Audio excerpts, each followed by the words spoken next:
Hello, everybody. Welcome back to In Liberty and Health. My camera's already starting to screw me over here. Um, Today's going to be a really, really cool conversation. I feel like this has been a long time coming. We were already, shooting the crap off air, and it's just going to be a good show. I already know it. So, anyways, I won't keep you guys too long in this portion of the show. I got a new intro that's a little bit shorter, so hopefully you guys like that. Make sure you go to all the links below to figure out what I got going on, what my guest has got going on. Tiger Fitness, where you can get all your supplements. They just had their Cinco de Mayo sale, which I unfortunately missed, but you could still go there and get all your supplements that I still use every single day. I just use the Convicted, I think, is the supplement line. Their non-stim pre-workout for my workout today, and the fruit punch flavor is kind of but I also use their Swoley for post-workout. And then obviously foxandsonscoffee.com. Use code Kyle checkout to let Steve know that I sent you, and let's get right into this.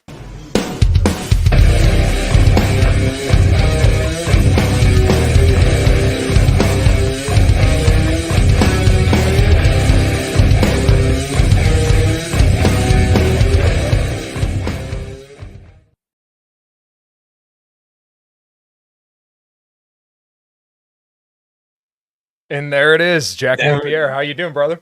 I'm doing well. Like, was that an original song? Yes, that is the Nice. title track of our EP, The Reckoning.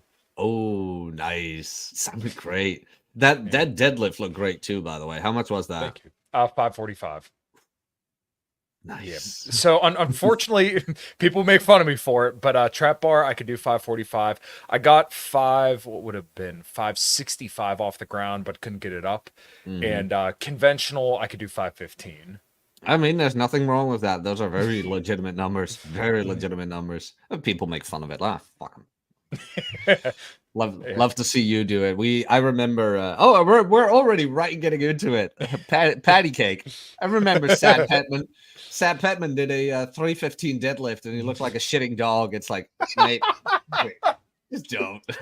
Yeah, I think I have a 2-second video that I occasionally send over in our little Roar Squad chat where it's just Pat Sedman. He says Rolo's a pussy. I never listened to him because I kept seeing the ads on Red Morning, and then I was like, okay, let me go look this dude up, and I'm like, I get it. It's like he later divulged into like the lizard people kind of thing. It's like, oh god. It's like, oh god. And then you've reached rock bottom when you go into the lizard people. Although Rob and I had a whole skit last week about the lizard people where it's like, guys, it's not the lizard people, it's not the chosen people, it's not the Republicans, it's not the Democrats at the end of the world, it's the IRS. That will be the final battle. The IRS behind everything. Like, Well, no, makes honestly, sense. yeah. But you know what? I feel like for you, it's got to be entertaining watching the American shit show go on, such as it is. Specifically when it came to someone like Pat Stedman, it's funny because a buddy of mine, Kevin, him and I kind of watched. There's a movement in the U.S. called QAnon. It's basically where they just take a bunch of these loose points and fill in the blanks to make these huge conspiracies. And if you type certain phrases, so if you type the storm, where we go one, we go all, and there's some other phrase that you could type into certain people's profiles, and if they're a Republican or have Trump in their name or something like that, you can generally tell if they're a QAnoner. And if you type that, the storm or something like that in, you can find out. I did that to Pat Stedman. I'm like, I get it. He's fucking nuts. Oh, there we go. Yeah, I was worried that for a moment. I thought you were going to sell me on QAnon. I'm like, okay, No. where's it going? And he saved it. It's like, okay, good. Yeah, no, I looked that up and I was like, oh, he's fucking insane. So I sent it over to my buddy Kevin, and he was like, yeah, if you just look that up, he's fucking nuts. And then what happens? you go storm the Capitol, and I don't know if you were on the stream with Ryan and Rob, but they were going over his court documents, and That he was was like, Chesty. That was okay, it was Chesty. Rule Chesty. Zero Dad. Yeah. And he literally says I thought the Capitol was open that day. Oh god. And they shit on us. They shit on the evil red pillars. It's like, Yeah. sir.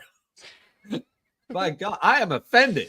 I mean, Ryan said it before. He's like, just shut up and wait. just shut up and wait. Don't interact with them. Just shut up and wait. And as Rob always says, they always out themselves. And that's why I stay away from most of it. And like when I go on these podcasts, it's like, well, who are you? Like, okay, Kyle, you're into music. I see your Marshall right there. I wonder what kind of guitars you're playing, which probably will be a Jackson, maybe an Ibanez or a Gibson. No, Jericho, Yeah. Wild Audio, and Paul Reed Smith.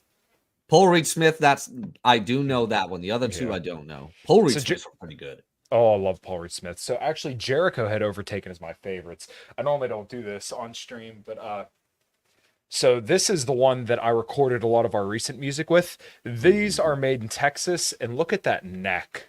Oh, solid. Oh, wow. It's a solid build. Yeah. Locking tuners. So this guitar, I got it used for $650. No way. One of my favorite guitars I've ever played my entire life. Nice. So anyways, those are absolute favorite now. It used to be Paul Reed Smith, and then I saw Jericho's, and I'm like, you know what? Fuck it. I'll give it a try. It's like $400. Why not? And that's the one right there. So I'm like, fuck it. I'll buy it. And I remember it's fucking cold here in Pennsylvania. So I got the new guitar, and it's in the box, and I pulled it out of the box, and I told him, hey, have it tuned to drop D because I'm going to start playing this with our band. So we play drop D, drop C. I pulled it out of the box on a cold day in Pennsylvania, perfectly in tune. I'm like, all right, $450 guitar with locking tuners, and it's in tune on a cold day. Sold. Done. Yeah. Done. Yeah, that's always the biggest issue with guitars. Like as soon as the temperature drops or whatever, they get out of tune, depending on what kind of guitar you have. Yeah. And that's always a horrible hassle. I remember that from jamming with my band. It's like, oh God, here we go. But of course, my drums needed tuning as well. So yeah, I didn't care. It's like, hey, can you please keep quiet? What? Nope. Hold on. This one. No one. Oh God, yeah, it's absolutely horrible. But oh well, it's been so long, and especially when you went to like to practice spaces where they already had a drum kit, like every time you had to tune the toms, every time, because they were always so horribly out of tune. It's like, oh God. Yeah, you know what? My drummer's pretty I don't want to say rough around the edges, and we were kind of talking shit on Lars Ulrich before we before we hopped on here, but like I look at my drummer as like a Lars Ulrich figure in a very, very positive way. So I know people are going to be like, "Oh my God, you're ripping on your drummer." No, he is a very, very, very talented songwriter, but he'll be the first one to tell you like he's not the craziest, best drummer in the world. He's not the fastest double bass player or anything like that. But I'll tell you what, that dude knows how to fucking arrange a song, and he knows how to make them fucking good too. And like him and I'm sure you've had this with guitar players where like you guys speak the same language and you play together just very well. Like you just have some people you click with. I've had that with bass players. My former bass player, the guy is ironically based as hell. No, seriously, I can tell you stories about this man. It's like one in a million, but we always had that vibe. We always had that click. We just look at each other and we knew. 2 years ago, we played again after having not played together for over 5 years, and we just went for it. And it was solid. And I'm like, yes, this is what it's supposed to be. This is how this is supposed to work. And my buddy Watson, he used to play bass, but he now got more into guitar. And he and I have that connection as well, like not only in a musical sense, but also like in a emotional, psychological sense. We've been best friends for over 15 years. Cool. And I'm kind of like, if I can get us three together in a room, like Watson on guitar, my former bass player back on bass, and then me just on drums, I'm like, that would be it. That would be like perfect, at least for us, where the vibe is just on. It's like, but I mean, try to get everybody in one room. I mean, you know this, like try to get everybody in one room. Like, so the former bass player is now a plasterer, makes fucking 10 grand a month. It's a plasterer. Yeah. I mean, holy shit. Get a college degree, they said. They called it, they called him an idiot who's laughing now. Right. Who's laughing now. It's like I said, he's pretty based. And then my buddy Watson's like running a workshop somewhere of a pristine guitar store. It's like, get those two out of work. It's like, it's not going to happen. And here I am talking on the internet about dicks. It's like, Well, I well, made it. right. Well, one other thing that you do that you and I will have a lot in common with, because I talk about it a lot on this channel, is obviously like lifting and nutrition and stuff Yes. like that. So I guess kind of detail out your history with lifting and kind of what got you into it. Oh, what got me into it? That's a very good question. I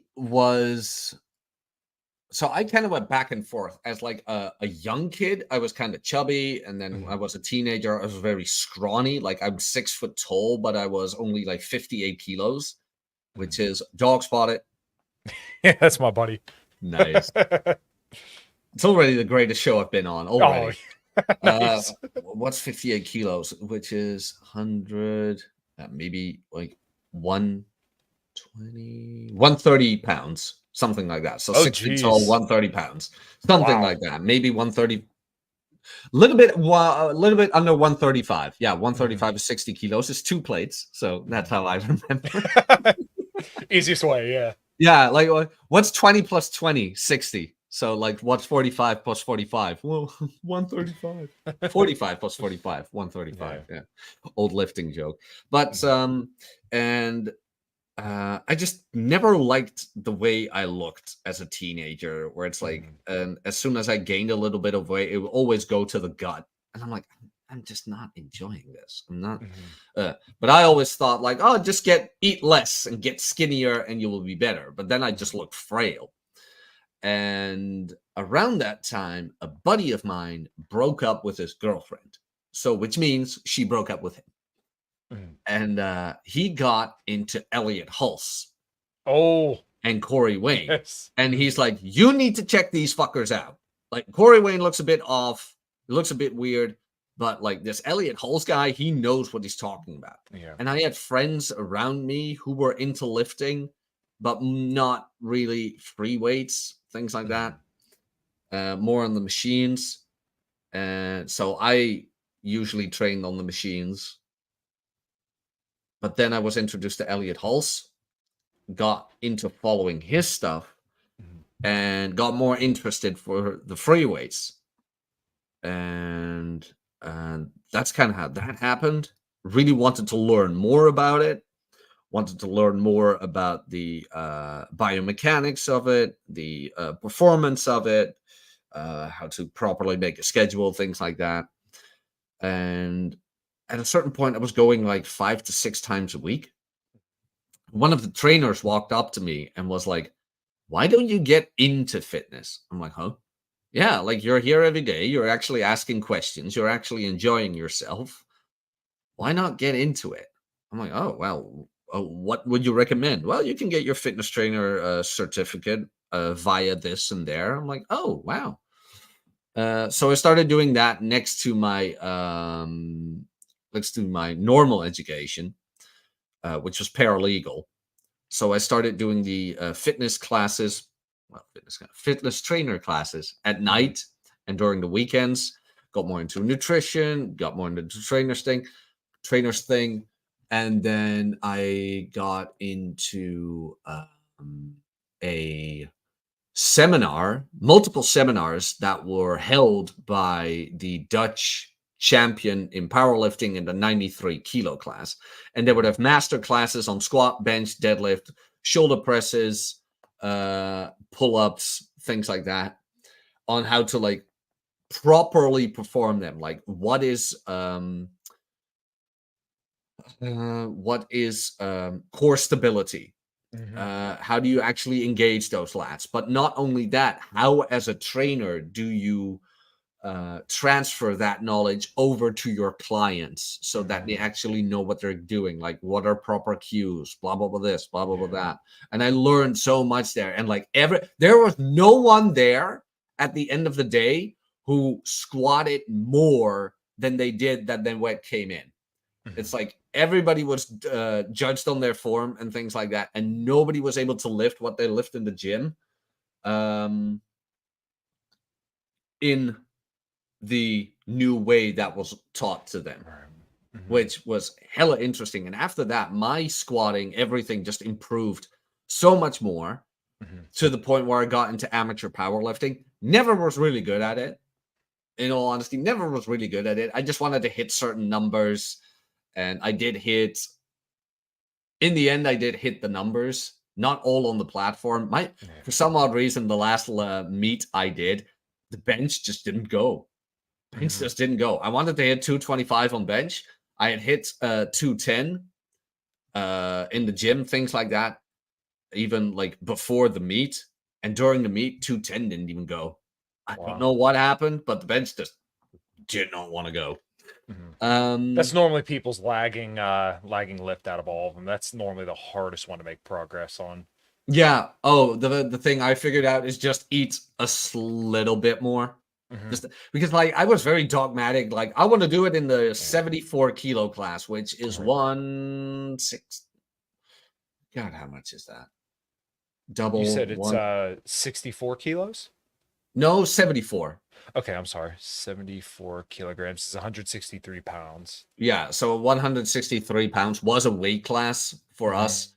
And I wanted to do that within that weight class. Otherwise, I'd have to go to 83 kilos, which is about 170 pounds, Mhm. maybe even 175 pounds. And I would have to gain a shit ton of weight if I Right. wanted to compete in that. And the numbers that were pulled in there, I was like, yeah, that's not gonna happen with me. Like Mhm. I'm not the best genetic wise, so you gotta play to your strengths and you gotta play Mhm. to what you want. But because I was so dogmatic about that weight class, I tended to eat too little because I was always 2 kilos under it. So I was 72 kilos instead of 74. So if I did it slowly, I could easily gain that little bit of weight Right. and hit more on bench. And later on, like after competing, I did that where it was like kind of more of a fuck it attitude. And Yeah. I was still under 74 kilos, not even by a lot, but I was Mhm. still under it, hit the 225 bench. Like, wow, really? Finally? This Yeah. is what it took, just that little bit more of eating, which is Mhm. what my biggest thing with clients I have is that they don't see the um they don't see the long term of Right. this whole diet thing where it's like, yeah, I want to lose weight. Yeah, okay, we're gonna make you lose weight, but we're gonna make you lose weight in a way that you're not depriving yourself of energy or strength. So Mhm. we're not doing these 500 calorie cuts. We're not Oh, doing yeah. these like we're gonna take this slowly.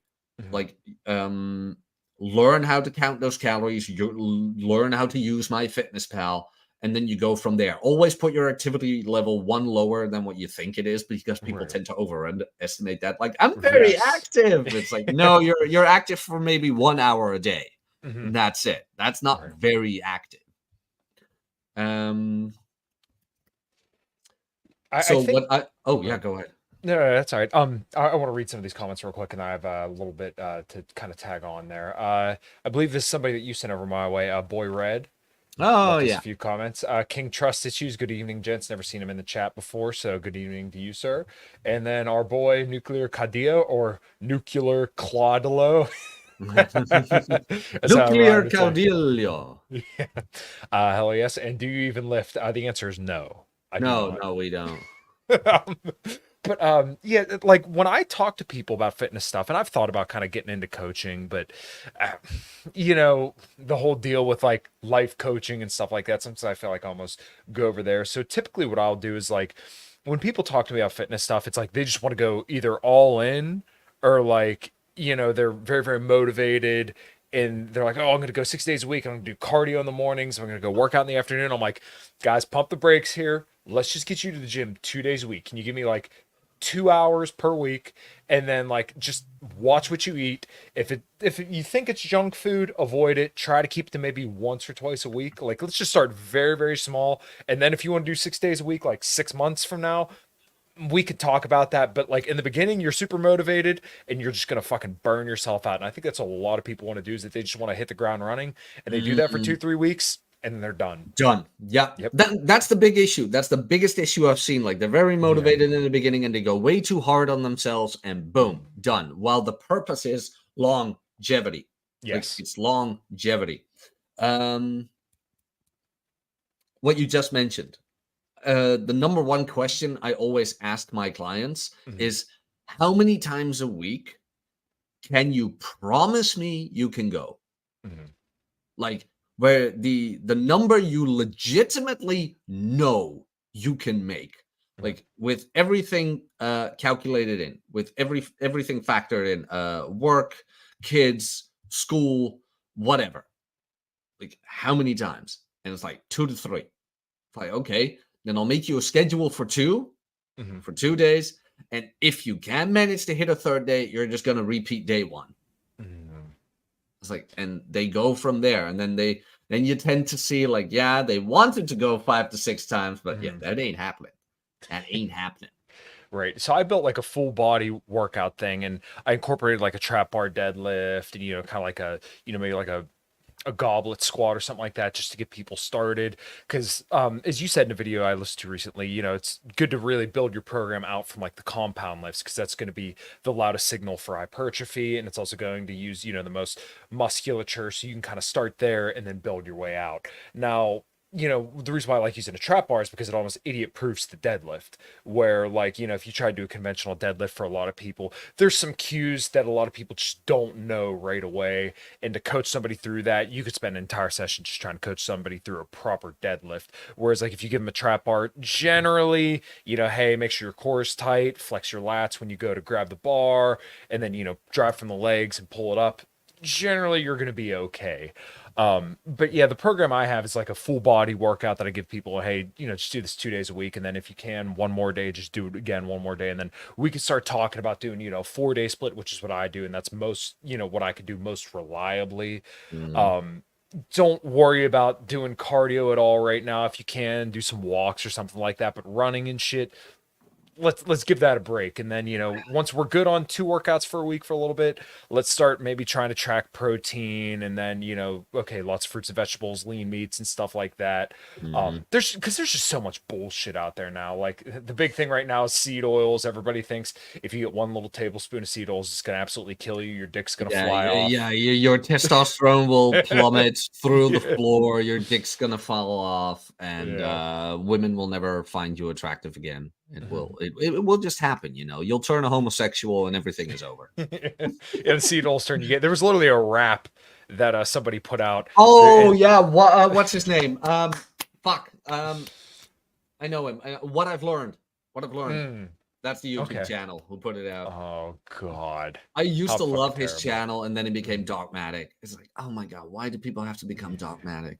Well, you can always tell the sign of like a fitness professional. So, I mean, I've had Bill Campbell on, who runs a lot of like the body recomp studies down in the out of the University of Florida. Hmm. Mike Israetel, who runs Renaissance Yep. Periodization, he was on pretty early on. I had Sean Baker on, although I wouldn't classify him in like he's probably not one of the best people to listen to, but still somebody interesting to talk to Hmm. overall. Milo Wolf, who's really popularized the length and partial stuff.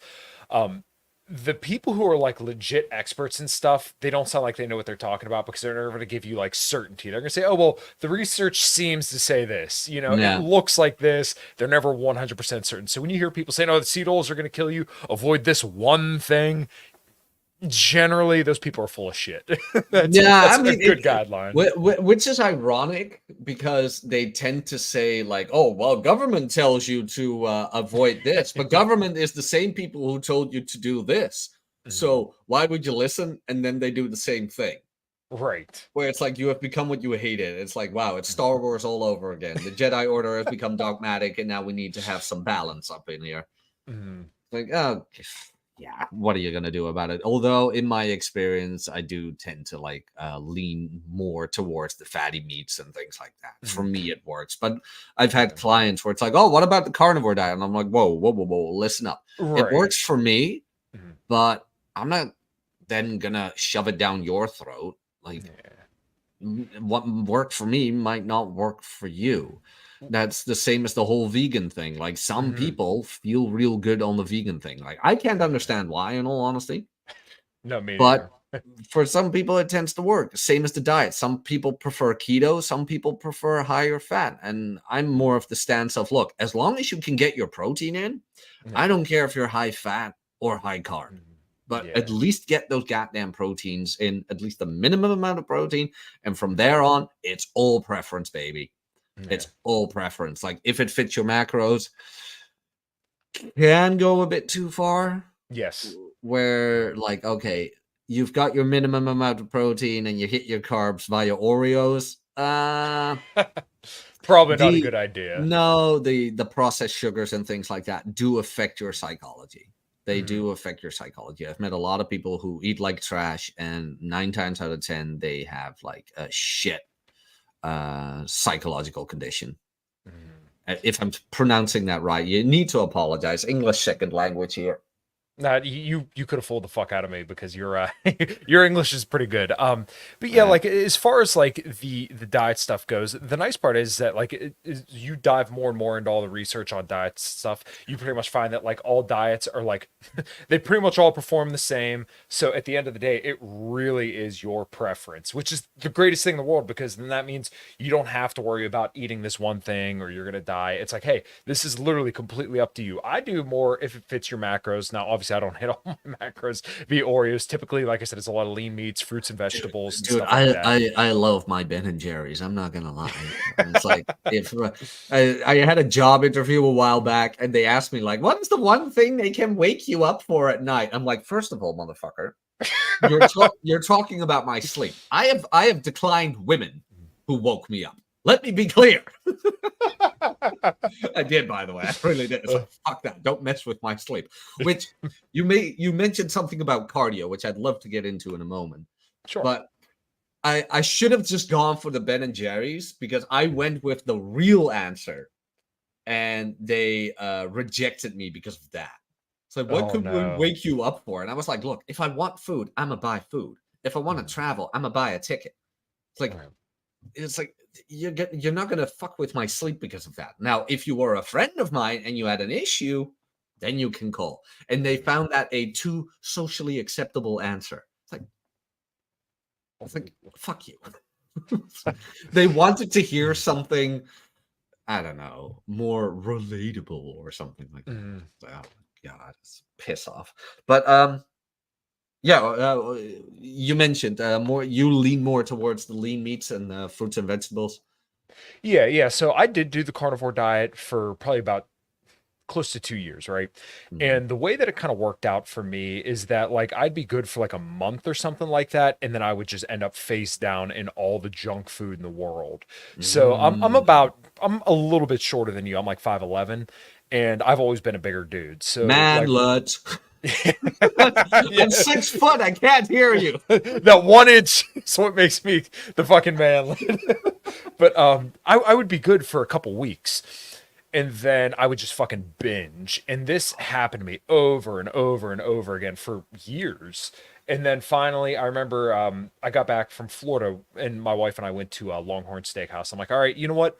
I'm going to start introducing carbs. So I downloaded Carb and Diet Coach. I'm like, all right, I wonder if I can introduce carbohydrates back into my diet and see if I can like regulate my intake of this. Mhm. Surely enough, I'm like, okay, I ate a sweet potato with brown sugar and butter on it, and I had, a steak and all this other stuff, and I didn't want to binge afterwards. So I'm like, okay, well, this is awesome. So I was doing more of like I would say probably closer to a ketogenic diet because I want to say less than 30% of my calories every single day were coming from carbohydrates. And then over time, I just kind of went back to more of like, a standard diet. So basically, like I said, lots of lean meats, fruits and vegetables, but I do still do like protein desserts and stuff like that, anabolic stuff. And Mm. I do like my French toast. I mean, I almost ate French toast every single day for like the last couple of years. Just lots of egg whites, eggs. But I mean, I still enjoy fattier meat. So like I'll go to the barbecue restaurant right up the road to get brisket and ribs and all that stuff. But it was just like carnivore for me wasn't sustainable, and I think for a lot of people they kind of find themselves in that position as well. Yeah, I think I know why. Mhm. This is pure speculation, like pulling it from my I, ass. I I think you're gonna nail it, but good. They're not eating enough. You're right. That's exactly Yeah. what it is. Yeah, they're Yeah. not eating enough. Like I've caught myself where where me would be eating 1,600 calories a day. Yes. 1,600. Yeah. That is way too little. So I found Mhm. myself like end of the week or maybe end of 2 weeks gorging on whatever I could get my hands on. Yes. And I was like, okay, something somewhere is wrong. And then because I didn't really track anymore, because at a Mhm. certain point, if you've tracked so long, you kind of know from the top of your head. Yeah. But with this, I'm like, oh, I feel great and this and that, blah, blah, blah. And then I actually started tracking and it's like, you're eating way too little. Mm-hmm. And because I was gorging so much, like the water weight and things like that, I looked in the mirror. I was kind of like, okay, maybe I'll just eat one egg less a day. It's like, no, up the goddamn eggs and stop the binging. It's like, Right. that's how you do it. And it fixes the intestine problem with carnivore, if you know what I mean, as well. Yes. Yes. Yes. If you're gonna go on a carnivore diet, the first week is gonna be wet. It's gonna be wet. Yeah, don't be too far away from a toilet. That's No, that's and do not risk gas. Do not no. risk it because Yeah, it probably isn't. it's a signal. Believe me, if you did the carnivore diet, then you experience that little change over there, and it's rough. But Yeah. I mean, I tracked on carnivore, and I was my maintenance. When I'm doing all the activity I should do is probably around like 2,700 to 2,800 calories. Yeah, I was eating about anywhere from 1,600 to 1,800 calories a day for Yeah. like days and days on end. So binge at the end of the day. So, but for me, it is fucking hard to just eat all that, protein and fat. Where like I always loved fruits and vegetables and stuff. So, I'm not a big fan of fruit. okay. Don't know why. I've just never been. And at a certain point, I just said fruit is gay. I was like, yeah. Why do you never eat fruit? I don't know. Fruit's gay. Like the most dumb reason ever. People look at me like, what? How did you say that? How do you mean it? I'm like, fruit's just gay. They lose their mind. The nice part about the carnivore diet, though, at least for me, is that I am a big fucking eater. I will eat everything and other people's food if they let me. But for a carnivore diet, it was nice because it's like, okay, I could eat as much of this anytime, as much as I want. So one thing that I thought of, and I wanted to make sure I got this in, but when I went on vacation to Ocean City, which is like another shitty Florida, essentially. It is like a nice beach with a nice boardwalk, and they have all these, fried food stands.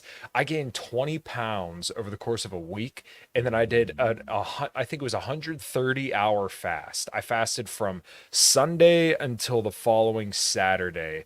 I worked out 4 days that week and ran a total of 12 miles, and I wasn't even fucking hungry by the end of the fast. I was like, I should probably break this fast now, and I lost all that weight over the course of 5 days. But obviously the sodium, there probably was some fat tissue. Your organs are going to shrink a little bit when you go on a fast like that. So it was interesting. So I mean, I did very, very well on carnivore when I was good at it, but then just like I said, for me it wasn't sustainable long term. No, it's like I said. For me though, it comes back to preference. Sure.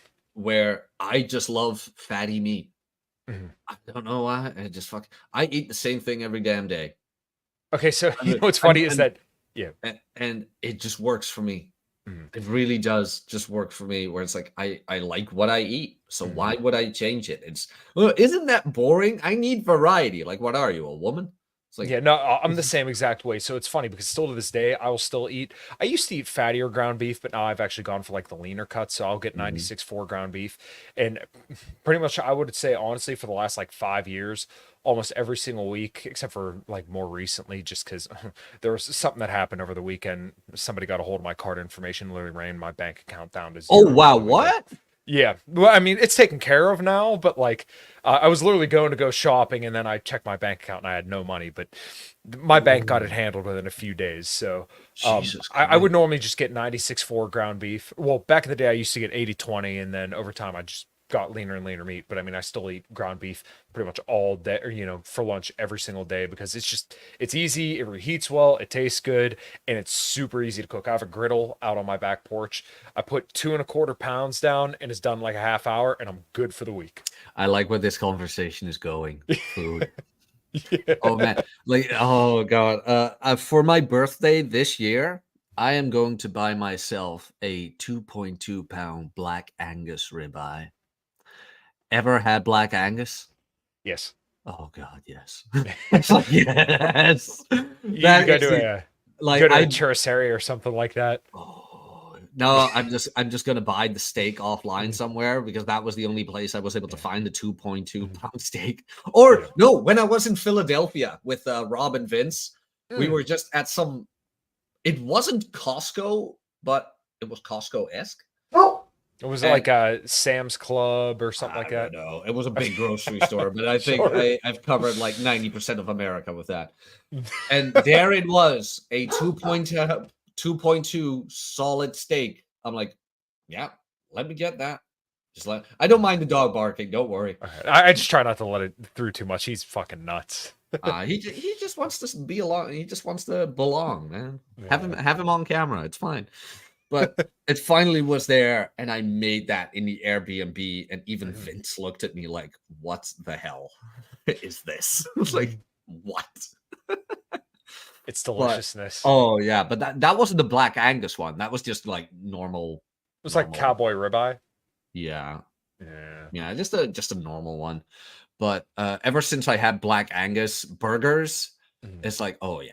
Yeah. This is the best meat in the world. And I've had Wagyu, and in all honesty, Wagyu is like Blue Label whiskey, Scotch, more Yeah. like Johnny Walker. Everybody always says like, "Oh, Blue Label," and blah blah blah. I have had Blue Label, and I will tell you right now on stream, Blue Label is overrated. Same as Wagyu. I'm sticking. If I ever drink again, I'm sticking to black, preferably double Black Label. Those were always my favorite scotches, where it's like, oh yeah, it's just the taste of it, where it's like it's so, I don't know, it's just so simple but warm and smoky. It's like, Yeah, see, I'm not that picky when it comes to whiskey. So like my go-to is Crown Royal, just because everywhere has it. I do like the Johnny Walker and stuff like that. Metallica's whiskey, which I don't know if you ever had it, blackened. No.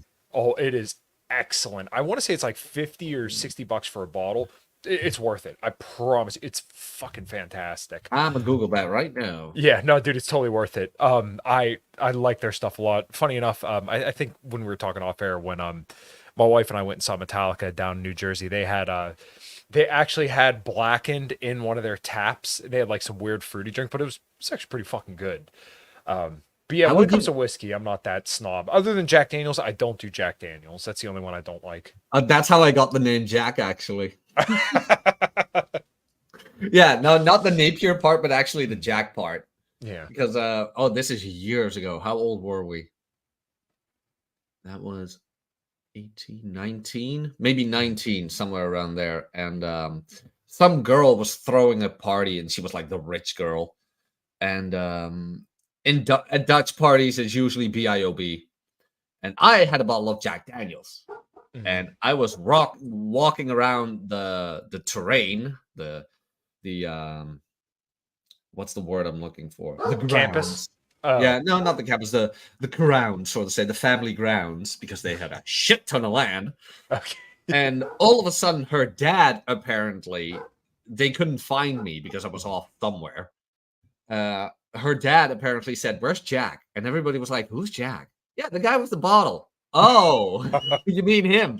And that's how I got the nickname Jack.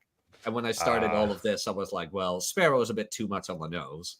So let's go with Napier, the favorite comic book villain. It's like, why not? Every fairy tale needs a good old-fashioned villain. So just let's go with Jack, with that. But Jack Daniels, I don't think it's bad. It's really a party whiskey. Yeah. In my humble opinion. It's the name recognition. Oh, that it's a status flex. It's like if you want to do bar game, you're gonna have to have Jack Daniels. It signifies status. It's like, oh God, it's like Versace of whiskey. Well, you know what? I got a Centauri rice whiskey downstairs too. That stuff's pretty good. My singer and bass player own a bar together. They're married, and they got the Blackberry Crown Royal. I have not tried it yet, but she was telling me that, like, okay, well, yeah, she said she went in there to go get it. She sent her mom in there to go get a bottle, and she sent her daughter in there to go get a bottle. So that way, they had like, I think 6 bottles to go to their bar, and then obviously they kept one for their house, if I remember correctly. But yeah, with most whiskeys, I like Jameson too. I think really the only one that I wasn't too big on was Jack. Old Granddad's pretty good. I gotta say though, I haven't had a drink in ages, but I just remember. I remember from back then. I like the blackened one. How would you describe the taste? caramely almost and Oh, really? smooth. Yeah, it's a very, very unique flavor, but I like it a lot. I think I still have a bottle downstairs. So like That's my not going to be there tomorrow. no, unfortunately, I do have to. No, you know what? Maybe I will crack that open. We'll have to get you on my other show, Cognitive Vigilance, with Brandy and Ren.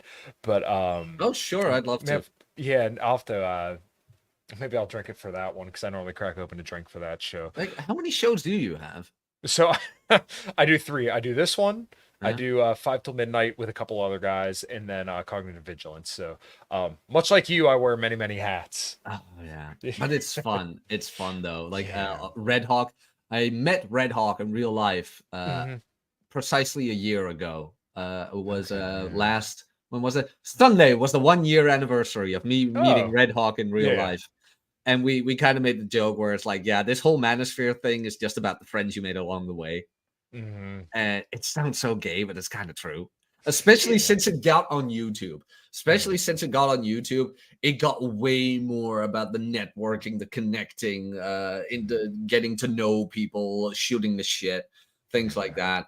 And I tend to notice on my podcasts where if I have a guest on, I'll put a topic in the title just to get the eyes on it. It's rarely about it. Yeah. Rarely. Because I just want to know. As you can see. Yeah, it's like I just want to know the person. Like, who am I dealing with? Is this somebody I would love to have a drink with? Which for me would be like a Diet Coke or whatever. But like, would I buy this guy a drink? And 9 times out of 10, it's a yes. I have rarely been at the point where I've been like, yeah, this is not going to work. Yeah. So this is episode 313 for me, and I want to say there have probably been a handful of people that I feel like I'm dragging through the conversation, but I feel like I'd still hang out with them. And I would say there's maybe one guest where I literally got frustrated because I was trying to like stop them when they were not like rudely, but trying to like put a point in something so that we would clarify or expand upon a point and just continue to plow through me. And I got I frustrated. didn't know you had Rolo on. No, well, he was on Cognitive Vigilance, not on this show. I reached out to Rolo. He's more than welcome to come on this show. I'd love to talk to him the same way we're talking. I'm kidding. Because he's known for being very long in his monologues. I used to make the joke like, hey, you want a 3-hour podcast? Just ask Rolo 2 questions and you'll be fine. Like you can just sit back and be like, oh. Yeah. that one literally went completely right over my head. It's okay. It's a little bit of an inside joke too, but no. Hey, but once you said it, finally fucking clicked for me. But yeah, and I agree. It's kind of funny with this whole manosphere space too, because like I've read the stuff for a long time now, and my pipeline was Rich, Rolo, and Ryan. Right. Same. I remember Entrepreneurs in Cars came up on my YouTube feed. I'm like, oh, this is interesting. And I'm like, oh man, he's saying good stuff about women. And then all of a sudden he mentioned Rolo. I'm like, okay, well, I should get his books. And then, I read the first 3 books. I haven't read Religion or The Player's Handbook yet. But I started listening to him. And at first I remember I saw Ryan on Rich's channel. I'm like, I don't like this guy. Like, he seems like a fucking dickhead. And then like, just over time, I kept seeing him pop up. And then I started listening to him like, oh, I actually like Ryan a lot. And then when I came back to Twitter in 2021 and I started the podcast, I think I was already following Ryan and Rolo and some other guys. And I started seeing the way that Ryan was. I'm like, oh, he's probably one of my favorite people. Yeah, no, I like Ryan's kind of how I started out because the pipeline was the same, but there was another guy. I was watching like Entrepreneurs in Cars. And there was another guy, and for the life of me, I can't remember who it was. Maybe he quit, but both of them kept mentioning The Rational Male. Go read that. Yeah. Go read that. And I remember this so well because 48 Laws of Power is one of my favorite books of all time. And the way the first book is written, there are references to that book in there, and not direct references, but like writing style wise. I can't remember the word. There's a word in there. I can't remember right now. Maybe it was the word remember. Like in 48 Laws of Power, especially the audio version, when certain paragraphs they start out with always remember. Pause, and then he goes into it. And I remember something like that being in The Rational Male, where it's like, I remember this. He's making a reference to the book. And then kind of like how it's like cross-referenced all throughout the book. Yeah, and then somewhere he mentioned Lemmy from Motorhead, where it's like save this, save that, save ozone, everything safe. Motorhead was there. I'm like, sold. Sold. Yes. Done. It's like one of my people. My people. Well, it's kind of funny that like this niche, I don't want to say is blown up, but because blown up isn't the right word, but like we're the target of so many people, and it's like we're just this small community of guys who just do this. We just shoot the shit. We are Nintendo players, but with chicks. Yeah. Honestly, remember, like you're 30, right? You remember this. You probably, because I'm 33, so you probably got into it at Ruby and Sapphire. Probably. Actually, no. I got in. My favorite one was Silver, which was the one with Lugia on the back. I think. Yes, that's right. Same here. Nice. Yeah, I remember walking around everywhere with my Game Boy Color. Oh, yeah. The Nintendo DS with the, obviously your stylus, and then I think it was the Metroid Prime demo that you could put into the DS. My brother and I got that. We waited in the mall near us for the Halo 3 release. We modded Halo 2. I beat Ocarina of Time when I was in like first grade. I played Luigi's Mansion a whole bunch when... Oh, Jesus Christ. I was probably 5 or 6 years old at the time. So, yes. I'm well read on my Nintendo lore. Okay, very well then, because I have made the comparison that Red Pill is nothing more than Nintendo Power for dating. Because, like, remember at the playground when you had Pokemon Silver, and, like, all of a sudden, one of your friends had fucking Tyranitar. It's like, how the hell did you get that? It's like, oh, it's in Mount Silver. It's like, yes. What's Mount Silver? Well, when you beat the league, remember when you walk up to the league, after you've beaten the Elite Four, you can go to the right. And then this whole new region opened. And it was the region from the first game. Like, I didn't know that as a kid. Somebody else played it. It's like, what? So you go back home and you do that. It's the same with chicks. Like, how the hell did you score that? Well, I went to this place and blah, blah, blah. And I saw that she was looking at me, which is what we like to call an IOI, and then you put in left, right, up, down, BA, select, start, and her panties just drop.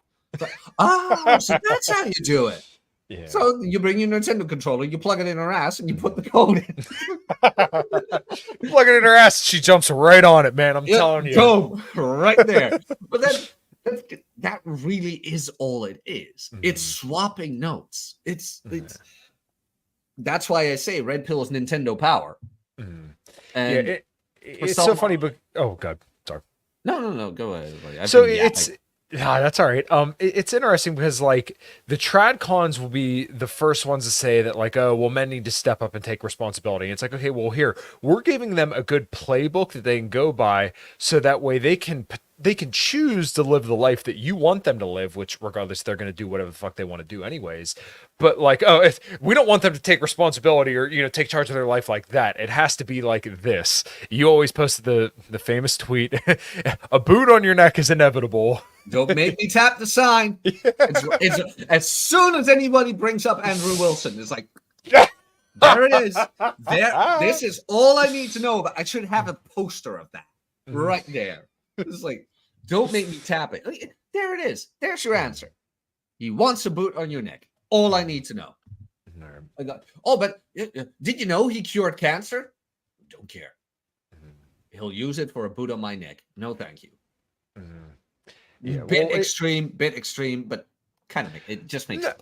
It does. But like, it's because, like you said, it's sharing notes and giving other guys information, and it's not kicking the ladder out from underneath you, which what a lot of the traditional conservative guys will do, or guys who kind of run akin to that message, where I was a degen in my 20s, I was a coomer, and I got with all these girls, and then all of a sudden I stuck the landing. I got this 10 out of 10 wife, and she stays at home and does all this. But you should really just like not stick your dick in anything and practice stoicism and do all this, because I know I did this, but you shouldn't do that. It's like, all right, well then why the fuck, it landed you in this position, so why the fuck shouldn't I do the same fucking thing?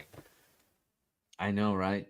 And I don't even know where to start. I don't know where to end. And certain times I don't even know what to say anymore, where I literally don't care anymore. It's like, Mhm. oh, this guy says that. Cool. I've really gotten to that point where Yeah. Michael Knowles, what was the thing? I even retweeted it. Like, hope she sees this, bro. Oh yeah, Lauren Southern's husband is abusive. Like, it's like, oh fuck you, mate. I know she fucked half the right wing space, but you're kind of Mhm. late. You're late to the Yeah. party, bro. It's like, and I don't know if she's into Indians. You're too bright for that. But like you look at a situation like that and it's like if you see somebody that is just a serial victim and like I listened to the whole video where she's like, oh, this is my whole story and why I'm at where I'm at, and it's like when you just notice that somebody, oh well, this person screwed me over and then this person screwed me over and then my husband screwed me over, it's like at a certain point you kind of look at that and say, I don't think it's all these other people screwing you over. I think that you're probably just a fucking shitty person, a pathological personality who just constantly brings drama everywhere they go. And you know what you could take away from this is a red pill lesson. When you see people who do shit like that, avoid them at all costs. It holds up for men as well. Just saying, holds up for Yeah. men as Oh well. yeah. Just saying, just saying. But like with Lauren, it's like it's it's it's a good case example where it's like here's a woman who used her looks whatever to get into a space. Now she didn't stick the landing, and now everything is everybody else's fault. We're gonna see that. We're gonna see that in the manosphere. I will Mhm. guarantee it. Within 3 years. Within Mhm. 3 years, we will see it. We Well, will. there is somebody right now that I think is when it comes to Pearl, let's say, I already see she's starting to pivot over to political stuff. I'm like, look, I've always talked politics, but I'm not gonna, throw the red pill guys under the bus so that way I get right wing clout. I don't give a fuck about any of that. I'm I get. about what the go. Oh, sorry. Go ahead. No, that's okay. I'm about what I'm about. I like all, I've had Nuke on the show, Ryan, and I obviously do the other show where we talk primarily about red pill topics and stuff like that. You see her already saying, oh, Trump's a great president. Trump did this, Trump did that. And it's like, okay, look, I do prefer Trump to Biden, but like, I'm not gonna just play team politics because I think that shit's so fucking gay. And like, when you see how people are about this stuff, I can't get into it. I feel like what we should do is fucking, tell the truth for Should. what it is. Should. Well, There's that when, word. yeah, well, when it comes to like, in my perspective as like a libertarian guy, I'm just gonna fucking tell the truth. I think people who just, play partisan shit, oh, well, I'm not gonna bring up when my team's fucking up or, calling out bad actors. Like, I what are can you be doing? so annoying right now. Mhm. Oh, Go ahead, go because ahead. well, like a bit nitpicking here, but you said like Sure. should. There Yeah. you go. And then you followed up with like people telling the truth. Mhm. Oh, I can be so annoying with this one. Who Sure. says you have the actual answer? That's right. Because Yeah. the problem is, and I know what you're saying, but I Mhm. kind of playing devil's advocate here. And Sure. if I'm being annoying, then just tell me. But No, it's the no. same thing with the whole diet thing. This Mhm. works. This works. But it's like Mhm. it worked for you. Yes, you're right. So, and I'm not going to go into the postmodern my truth kind of thing, Mhm. but more like it worked for me.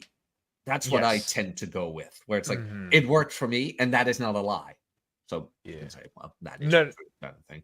But be as objective but detached as possible. And that might be Uh, my I finally figured out how to phrase my biggest disdain with tradcons, where they advocate their lifestyle as the lifestyle. And that just rubs me the wrong way. Where it's like, it worked for you, and I'm perfectly for it. I am for marriage. I am for mhm. kids. I'm for the nuclear family, whatever. Yeah. So far, has not worked out for me. I don't even know if that is what I want. I'm not going to say my lifestyle is the lifestyle anybody would want. It's All like, right. it worked out for me. I'm pretty content right now. But don't come up to my neighborhood and evangelicalize your choices just so you would feel Yeah. better. Right. Okay. You know what? I actually really like it was tell the objective truth as best you know it, and as detached as possible. It was something akin to that. I think Mm, that's a lot better than saying tell the truth, because you're right.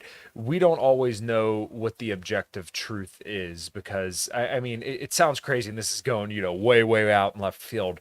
But at the same time, maybe there's more context to something that you thought you knew, that you don't have the full mm. picture, if you will. But no, I like that a lot, to tell things objectively as you know them and as detached as possible. I never heard it put that way, but that's spot I, on though. I can be bright every now and then. Every now and then I have a brain fart somewhere where it's like, whoa, he can think. It's like, huh? Legos? It's like, tits? Oh, never mind. He's done. Mm, No, I figured that kind of out at work because like the political thing. You probably know this. If mm, there's one thing you don't want to talk about at work, it's politics. mm, It just is. And especially if you're more on the libertarian right wing side, mm. don't. Just it is Yeah. better not to. But I Well, tend. Hmm? I've been kind of gifted with being, like you said, detached when it comes to political stuff. People get so fucking emotional. It's like, why? We're just having a conversation about the difference of opinion. If you disagree with me 100%, oh, okay, and like, what am I gonna do? Punch you in the throat or something because we disagree about something? Like, I see people take political stuff so personal. I'm like, why? Like, Well, yeah, and then you get that's even a very old Nietzschean statement where ideas have become emotionally invested, therefore you are not arguing the topic, but the person. yes, because it's part of their identity. And that's what a Yeah. lot of people do. And this is kind of where, like, when you get into the whole libertarian sphere, there's people that consider themselves post libertarians, right? And because they realize that there are a lot of people, and I don't think this is just like a libertarian thing, but this kind of goes to people when they get too invested in politics, is that, I become a libertarian. And then when you point out, let's say, holes in the logic, or you have an issue with libertarianism, it's not that you have an issue with that, much to your point. You have an issue with me. Or, when a Trump supporter, hey, I love Trump. When you point out something, that that they would disagree with, then you're attacking him and you're attacking them by proxy. Same deal with, let's say Biden supporters, Bernie Sanders supporters, or whatever. Mhm. People automatically, take the whole of the group as their own identity, rather than just saying, yeah, I agree with some things, I disagree with some things, I have my own objective standard, and that's the way I view the world. Oh yeah, no, absolutely. But Yeah, it's like I said, at work, I tended to see a lot of quote unquote people on the left. sure. They would spout their convictions everywhere. Yeah. And they would take it as the truth. They would take it Mm, as the truth. right. And instead of then going head to head with them very directly, I just start asking questions a bit here and there Hmm. without even mentioning that I was on the right. Yeah. And even though like the far right, there's that word, Yeah. the far right won in the Netherlands, nothing gets done. But Mhm. people were like, "Oh my God, he won!" and blah blah blah, and the world is ending, and this and that. And I'm like, have you ever asked yourself why people voted for him? And maybe They never do. if you were to address those issues, whatever they might be, you'd have a higher probability of getting a cabinet formed that would be more to your liking. Mhm. And I'm like, oh, because a lot of people, and I, funnily enough, and I think you know where you know this phenomenon as well. Yesterday, I was in the train and was talking to a guy about like how the Netherlands changed, Mhm. like how it changed, and that you often get labeled people who's not fond of others with other colors. Well, it's not about that. It really is about the culture. And I'm like, yeah, but the problem is that you get like certain types who have no experience with living in towns with an asylum seeker center Mhm. who then just label you as a racist and things like that. Yeah. And funnily enough, like across the whole was liberal white woman, but you could just see it. You could just see it, like the kind of half dreadlocks, the Mhm. glasses, and just the way she sat. It's like there. I was like, the Human. stereotypical apex predator right there. I got that from Ryan, who got it from Hotep Jesus. Middle-aged white women are apex predators. Oh, God, that's fucking hilarious. Yeah, and it's funny because like we could have this kind of conversation about like, and we're not going to go down the JQ rabbit hole. We're not, but like when it comes to like differences between people, and then like you obviously you have your own culture there in the Netherlands, and the way that you kind of like your community to look and the way you expect people to act. And when you have people who aren't kind of used to that, then I mean that causes problems. Like if you brought somebody from California, even if they were like the same complexion and everything as me, you brought somebody from I don't know, San Francisco or something like that, brought them to my small mill town that literally was considered like, I think there's a sign when you come into my town that says like Pittsburgh's first steel or mill town or something like that. I can't remember what the sign says, but like they wouldn't understand the culture here. And it's not like they're not a bad person because of that, but they're not like part of this culture. They don't understand how we do things here. And once again, it doesn't make them a good or bad person. It's just like you don't belong here. Yeah, like it's not good, it's not bad, it is. Yeah, Which exactly. which like going way back, and that's Mhm. something tradcons don't understand as well. Yeah. Like with TRP, it's not good, it's not bad, it is. Right. Like, TRP, male sexual strategy. Your wife's being I wanted to say the C word, but your wife's being a bitch, and like she's denying you sexual access or whatever, and you've become attractive, you've become charming, you've become you fixed being unattractive, and you're getting attention from other women. What's preventing you? My Mhm. morals. Does your wife care about morals? No. Why would you? Right. Are you advocating for cheating in the right circumstances? Fuck yeah. Mhm. Yeah, and see that's I had a tweet that went a little, it didn't, I wouldn't say viral, but definitely got some traction.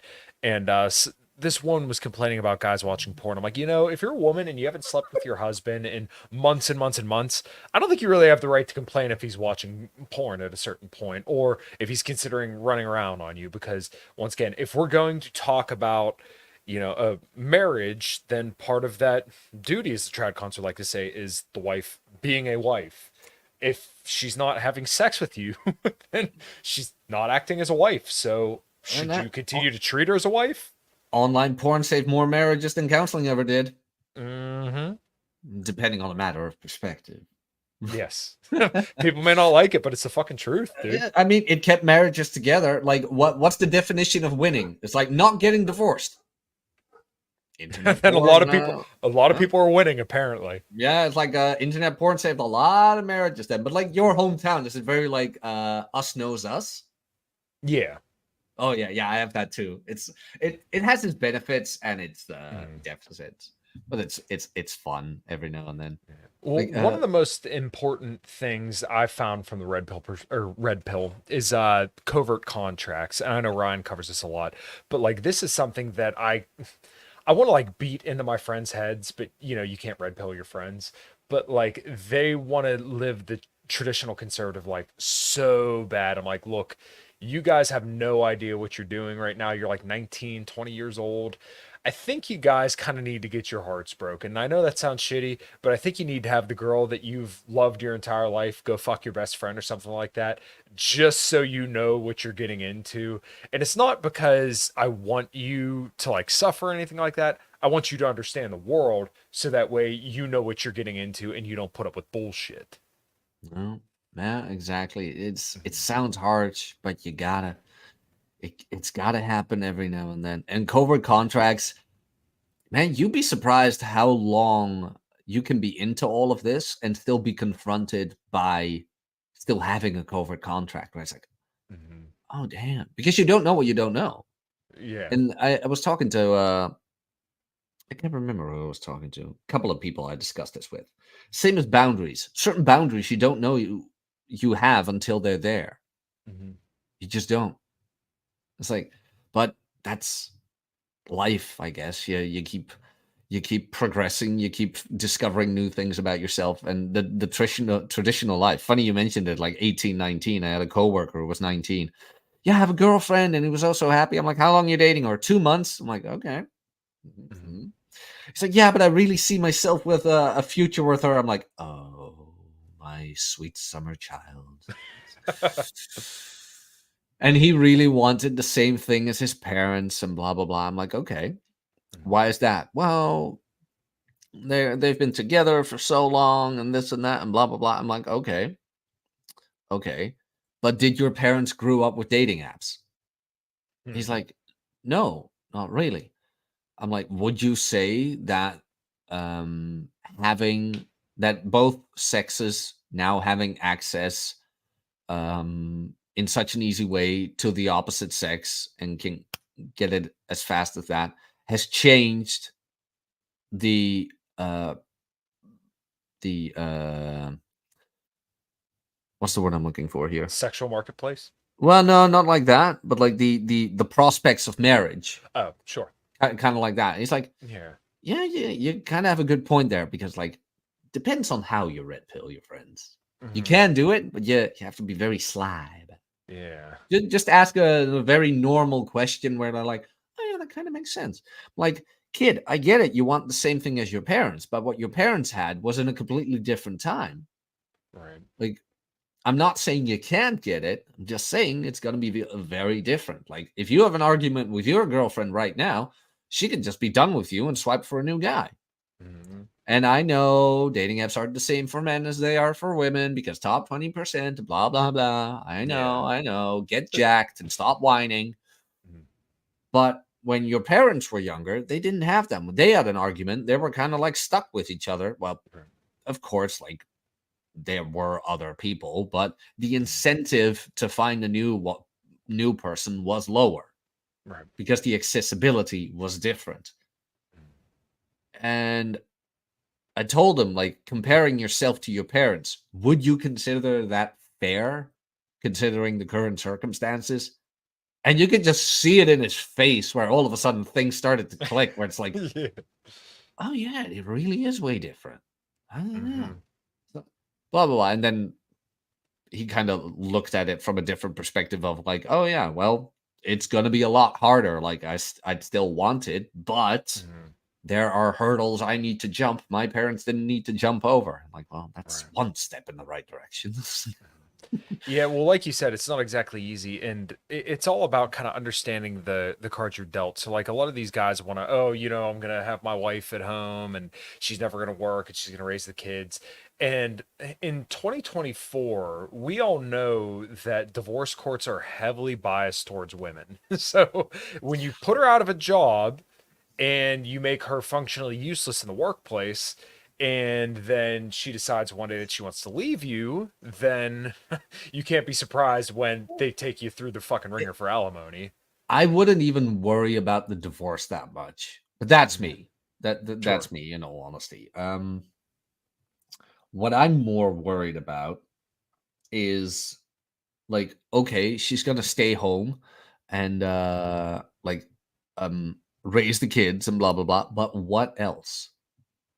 But what else?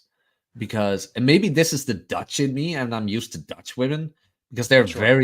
Dutch women are very independent. Like they've Mhm. got their shit handled.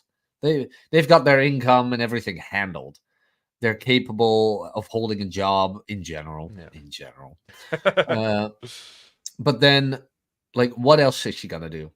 Like, what else is she gonna do? Because at a certain point, the kids are gonna go to school or Mhm. maybe homeschooling. It's rare in the Netherlands. I know two couples who do it, or no, one couple does it. The other couple has it planned on doing it, and they're doing just fine. But what else? Because like taking her, she's gonna take care of the children. But do you want a children and their mother, or do you just want to have an extra child? Because what else is gonna happen? You Right. know, it's I made a tweet about this. Like I told you about my bass player. So Mhm. he had a girlfriend of 10 years and she was dying to become a mom. Like she was hitting the age and blah blah blah. But all she did at home was nothing. And he went to work plasterizing and things like that. He came home and he still had to do he still had to do the cooking, he still had to do the cleaning, he still had to do everything. And he's like, "No way in hell I'm going to give you a kid. No way in hell." And then he got himself a new girlfriend, 21 years old, And I've met her when we were in Portugal. She was there as well. She Yeah. is a hard worker. Could not sit still. In my humble opinion, a bit too hardworking. Where like as soon as she was in a space, it's like, oh, I can do this, I can do that, and blah blah blah. Could not sit still. He just knocked her up. Where it's like, no, because he wanted to have kids, so it was all Right. planned. But he's like, that's mom material right Yeah. there. Not the like, oh, I'm so feminine, I need taken care of, and blah blah blah. Like, Yeah. no, is she an asset or a liability? Right. Making a financial reference there, but it Mm. holds up with women. Yeah. Like, because like, if you would like to get into that, I'm genuinely curious. Like, Mm. if you're gonna go the marriage route, think about that. Is she a liability or an asset in a lot of different aspects? Can she take care of herself? Like, or is she ordering takeout all the time? Things Right. like that. Because, like, what do you want? Do you want a woman who orders takeout for your kids? Or knows how to make a meal and things like that? And like, because you mentioned you're married, like, how did that go? High school sweethearts or No, actually, rural town? Could have happened. no. So, funny enough, I can almost point to it, but there's a poster, right? So I played in an old cover band where we played mostly like songs from like the late 90s and early 2000s, like Mhm. Crossfade, Breaking Benjamin, all that kind of stuff. And it went over really well. I loved playing in that band so much. Alice in Chains as well. So like 90s and early 2000s rock, all the stuff I kind of grew up with. Um, I got fucking annihilated at this event, right? And like we had swiped on each other on dating apps before, but it just like I asked her for a number a couple different times, and I was, obviously just kind of moving about at that time. I was 23. So I was still, running basically PUA stuff. And then I saw her at the event, and like I said, she never gave me her number on any of the dating apps. So I saw her there, and she was with her one friend, who's the friend of the guy who helps move our gear around for my band now. So I kind of just like walked over, talked to who wasn't my drummer at the time, but who's my drummer now. I just said, hey, what's up to him, to kind of like check her out real quick. And I was like, okay, whatever. So I got fucking annihilated. And then I told her friend, I'm like, hey, I think I'm going to go talk to your friend. She's really pretty. And she was like, all right, well, go ahead. Cause she's like, yeah, she really wants to talk to you too. So surely enough, we kissed that night and everything. And then we met up the next weekend. Say whatever you want, but real life is so more exciting. Oh yeah. Yeah, it's so more exciting. Yeah. People Is it are gonna always, happen? Is it not gonna happen? yeah. When it comes to that kind of stuff, I would feel weird if like my wife and I met each other online. But like I'm kind of glad. People say, oh, you're not gonna meet your wife at a club or something like that. I'm like, dude, I fucking woke up on the passenger side of my vehicle and had to step over puke the night after I met my wife. So listen, it's been fantastic though. But yeah, we got married back in 2022, and we had been together for 4 years at that point. Like I said, it's been like 5 years now, and that question came up. Is she an asset or is she a liability? Okay, she works her ass off. She can take care of herself.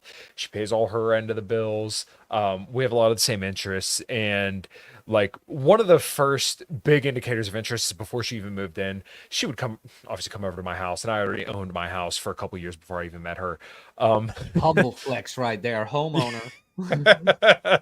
She came over, and she stayed the night, and she didn't even tell me anything. I just came home, and my entire house was spotless. All my clothes were folded and everything. So I was like, okay, she's an asset, right? I can deal with this. And so that's kind of where that went. And I don't want to say it was directly her, but when she has a gluten allergy, and that's kind of what like planted in my mind that, hey, maybe nutrition matters. I mean, I'd been working out for years beforehand, but it was just like when she said, hey, I think I'm going to go gluten free, I'm like, maybe I should try doing something with nutrition. And from there, That's how it goes, man. Betification by 1,000 concessions. It yeah. starts there, right there.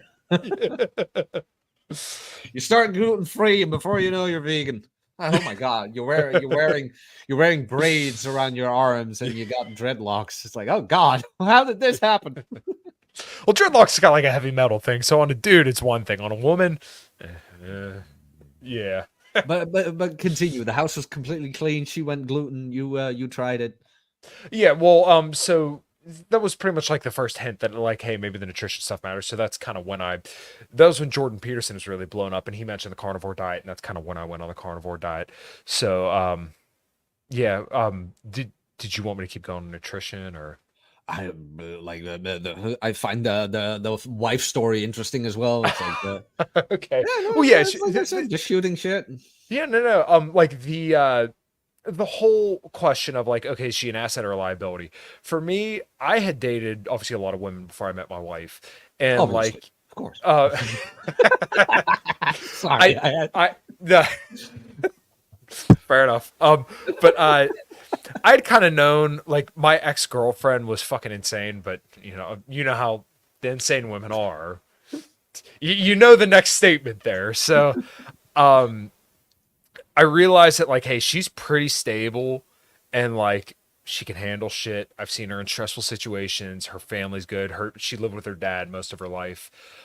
Like her mom and dad split up, but she went and lived with her dad. He Mhm. remarried, so she grew up with siblings. I think two older brothers, and she wasn't crazy. I know everybody says like, oh, all women are crazy, but like she was stable enough that like I knew she'd be reliable. She was good with kids and everything like that. So um we had a lot of the same interests, and then obviously I saw like, as I would do certain things, she would start to kind of mimic some of those behaviors. So there were just a lot of signs for me that I'm like, okay, this is somebody that I think I could be with long term. Mhm. And obviously when you read through The Rational Male, I remember thinking of like the soulmate stuff when I was probably like 14 to 16. I'm like, oh man, when am I ever going to meet like my person?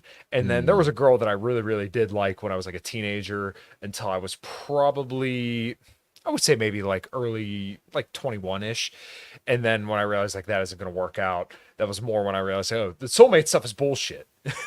And, Yeah. um, Yeah, the soulmate stuff for me, I kind of figured it out when I was I don't know, around 21-ish. mhm, Because like in high school, things like that, and later teens, I did fine, and I was kind of like, wait, I've had like X amount of girlfriends.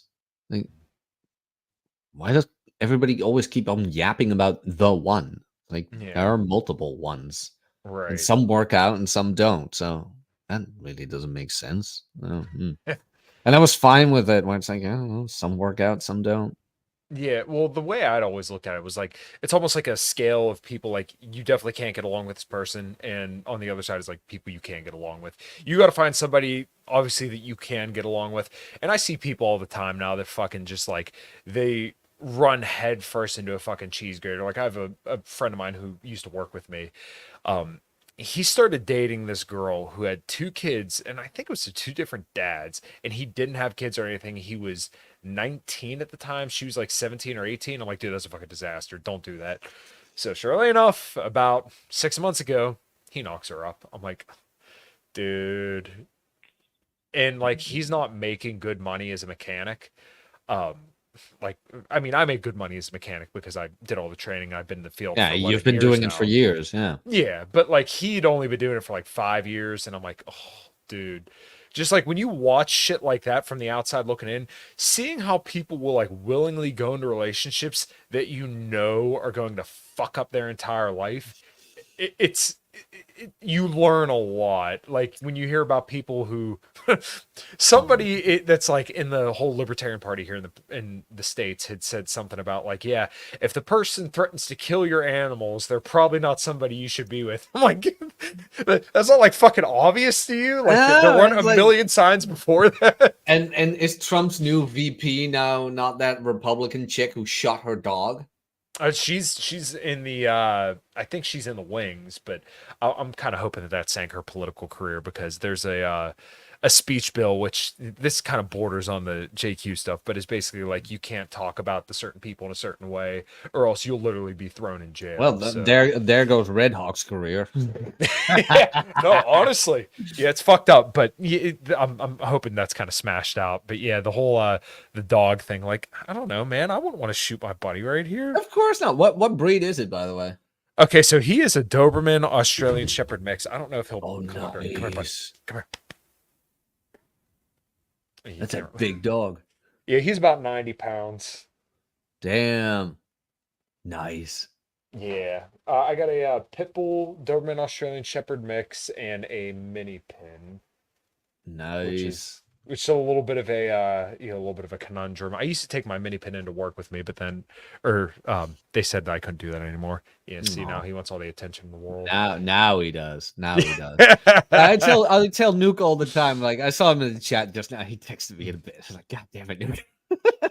But I tell Nuke all the time, like bring Tadashi on, man. It's like I wish I had a dog, but I don't have a yard and things like that. It's like it's kind of sad. That would be kind of sad. But I would love to have a dog one day. It's like, yeah. Everybody always like, I'd love to have kids. Me, I'd love to have a dog.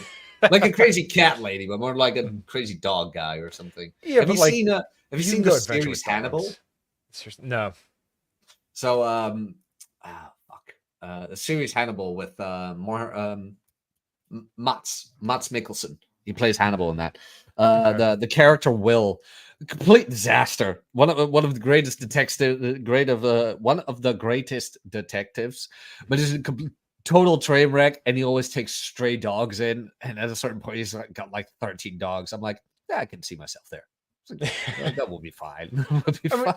it's kind of cool because they're like cats. I'm not a cat guy. Like I grew up with cats and less so with dogs.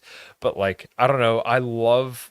So I wake up at like 4:30 in the morning, Mm, and what I would same. do is nice. Yeah, I'd always take the dogs for a walk right after my breakfast, first thing in the morning. And there's just something about going outside with like the on a day like today where I want to say, okay, yeah, like 60 to 70 degrees.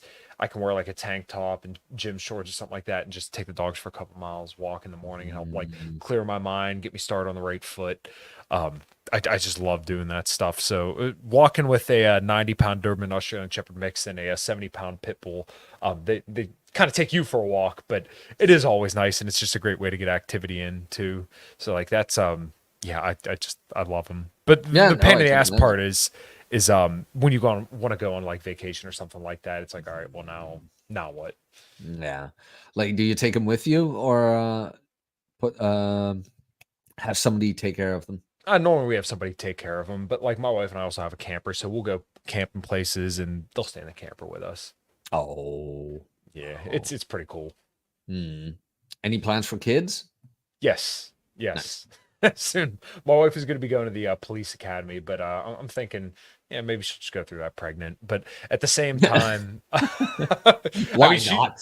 yeah, I mean, she's been working her ass off at it. So like, she has like I think she has good genetics for like deadlifting because she's always sending me videos. So I don't know her exact body weight right now, but she's 5'8", and yeah, funny enough, but I'm 5'8". Sh- Um, she her there goes the height statistic. yeah, funny enough, she's like the midget of her family. Um, Oh, her one of those. Yeah. yeah, her dad is 6'7". He's a fucking giant. Yeah, Jesus. European descent? I think so.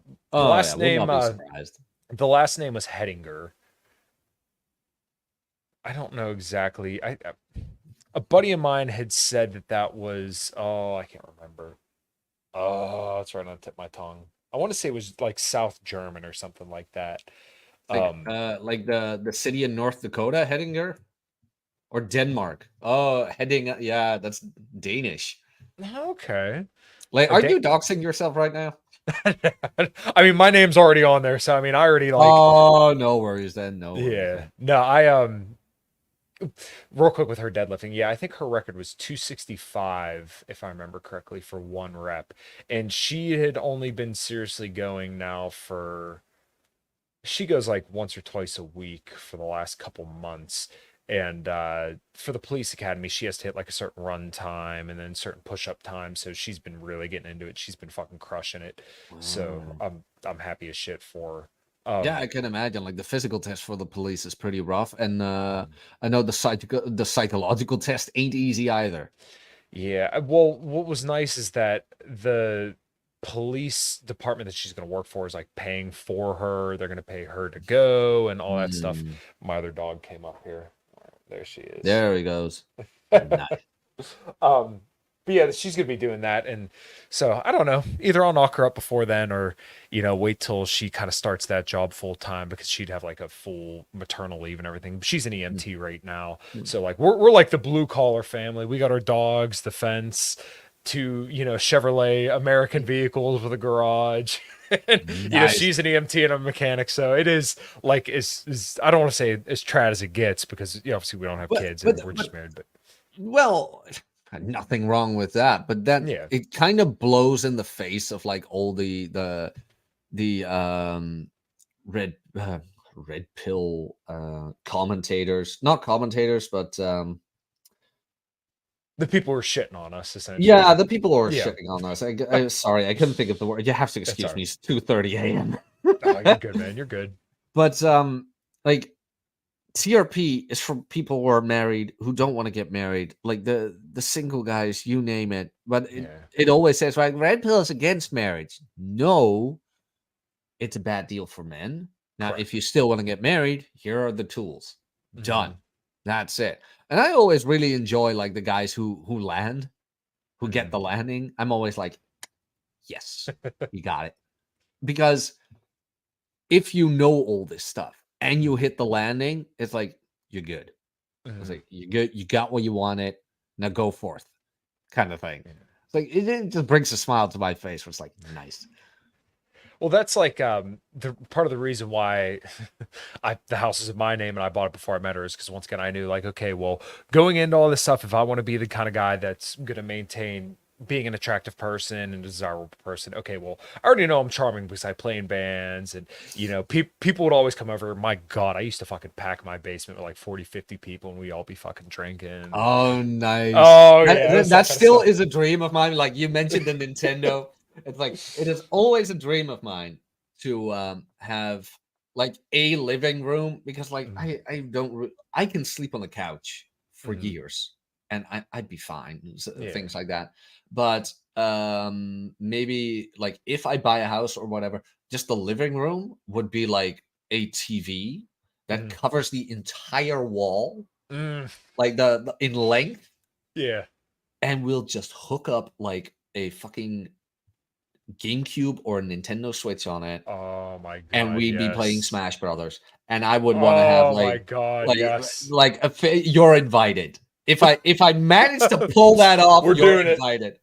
You're invited. We're just gonna invite the entire fucking Raw squad. It's like, guys, get the pizza, get whatever drinks you want. Mhm. We're doing this. Like just to have that because I think it is a lost. Like dudes don't hang out that much anymore. Like we're hanging Nah, out online right now, but how yeah. often can you really hang out with the guys just at Mhm. their place and do something again? There was this short on Twitter I saw about a guy who was hanging out with his friends. They were playing like Halo or whatever. There was pizza on the table, and then you saw the slow progression of Mhm. gaming to where he was alone with his headset. Mhm. And I'm like, that's kind of sad. Yeah, I put out a tweet the other day saying like a lot of kids will never know what it was like to scream at their brother's screen looker and hit him with a controller. Real shit. Real shit, dude. Or Yep. sitting around, we used to stay up all night and we would play Halo matchmaking. I can't get my camera angle right. I But rem- we would yeah, just Halo all night. Everybody would come yeah. over. We'd have, the giant, 12 pack of Halo Mountain Dew and just Oh fucking Jesus. oh yeah, going way back. 2005, man. Oh man, I remember that we stayed up literally all night from dusk till dawn Yeah. to unlock Mewtwo in Super Smash Brothers Melee Yes. Oh because my God, throwing it back. you needed to do X amount of matches or X amount of Yeah. hours to actually unlock him, and we did it. We did it. Fucking But then you right. had to beat him. That was the Yes. moment. That was the Mhm. moment. And you had your buddies next to you, like, do not fuck this up. Do not fuck this up. I remember, like, I was like very young. This is in the Mhm. NES days. We were like, how old were we? Like 8 years old, maybe, yeah, Mhm. somewhere around 8. and we were playing the first Kirby, and we finally made it to the final boss. And I remember my friends at the time yelling at me like, "Dude, you're sitting there with the controller, like, oh my god, like Yeah. the D-pad, The fate of the fucking world. fate of the world on your shoulders. So here we go." And they were like, "Dude!" The parents downstairs, like, what's going on out there? And you got it, and all of you started cheering. Yeah. It's like best fucking feeling in the world. And what did you do? You beat some fucking pixels on the screen, but we didn't care. It was the best feeling in the world. And I do. That's exactly how it would go. I remember playing like the original, Halo 1, 2, and 3. You're riding the Warthog through like the exploding platforms. Everybody's like, "Go! Don't fall off the fucking cliff!" And then finally you landed, and everybody throws the controllers up, lose their fucking mind, and they're like, "Guys, we fucking did it!" Yeah, dude, the fucking days. But that's, like I said, that's kind of the manosphere, but online and with chicks. That's really what it is. It is the locker room. It is guys getting together, swapping notes. And even though Ryan says, like, this is such an unattractive space, in all honesty, I'm not gonna lie, with the guys who do get it, it is kind of one of my favorite spaces. If you can get like those guys together, it's a very interesting space. Like, ignore the black pillars, ignore all that folk. Right. Just the guys who get it, who might have gotten everything in order, or who are getting to the point where they're getting things in order. Like, they get it, but they're not there yet. Like, they get it, they know where they want to be, but they're not there yet. That's kind of what I mean. But they're on their way, yeah. Yeah, but they're on their way. That is just, in my humble opinion, like with you right now. This is one of the funnest conversations I've had. That's right. Thanks. Because it's just so freaking down to earth. Like, you and I can shoot the shit about video games, drinking, music, things like that. And then we, of course, we're gonna end up with like, oh yeah, but what about chicks? Because we're dudes. It's like, oh wow, two dudes having a conversation that lands on chicks. I miss that at work because it's mostly female dominated, and the guys who are there are kind of like meek.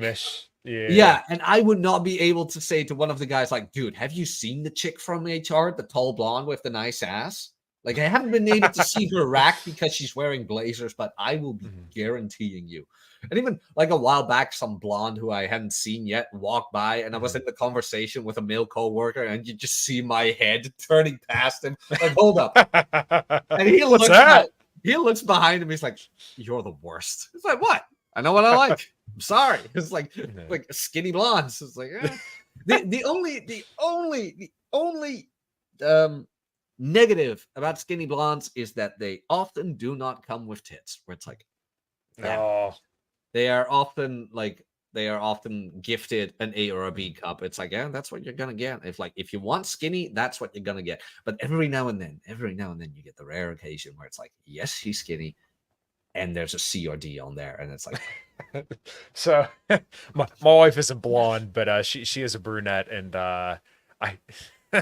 Hey, different strokes for different folks, man. Yeah, well, I remember the first time, and I was like, oh, because she doesn't wear revealing clothing like at all. And then the first time I'm like, oh, that's cool.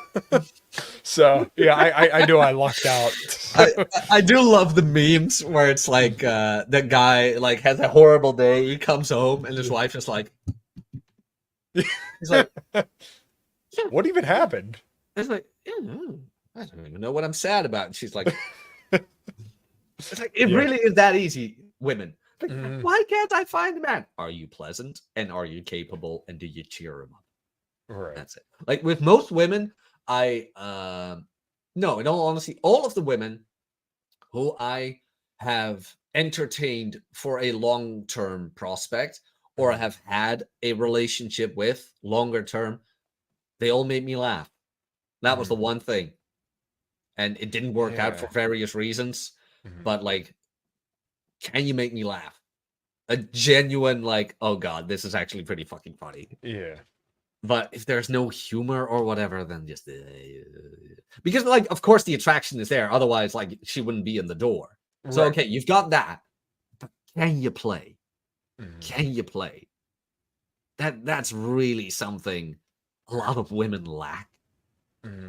where they're so either they're totally freaking insecure or whatever, or they're just like, huh, Yeah, completely it's kind of autistic. yeah, it's kind of funny that you're kind of going over to this territory because it's like I don't think a lot of guys would even consider that. Like a lot of guys really are almost in like a desperate state where like they kind of do find their girlfriend and they don't ever ask the basic question of like, is she an asset? Is she a liability? Is she funny? Is she pleasant to be around? What does my future with this person look like? How are they going to operate under stress? Like I know these sound like basic questions, but so many dudes just get led around by their dick because they never, experienced a woman that wants them for them rather than them having to chase them down their entire life. So like they don't know that like, hey, maybe I should have some standards for myself. And as Mm. Ryan always puts in his books, I'm the guy who wipes my own ass, so why don't I treat myself with a little bit of respect? Well, pretty much, but like a lot of guys get so little attention that it never comes up. I even had that conversation with my dad about my mom, Yeah. where like I'm not gonna get into it, but there were certain things, and I asked him like, "How was that before I was born?" Well, blah blah blah, but I just thought she was acting up for a moment. I'm like,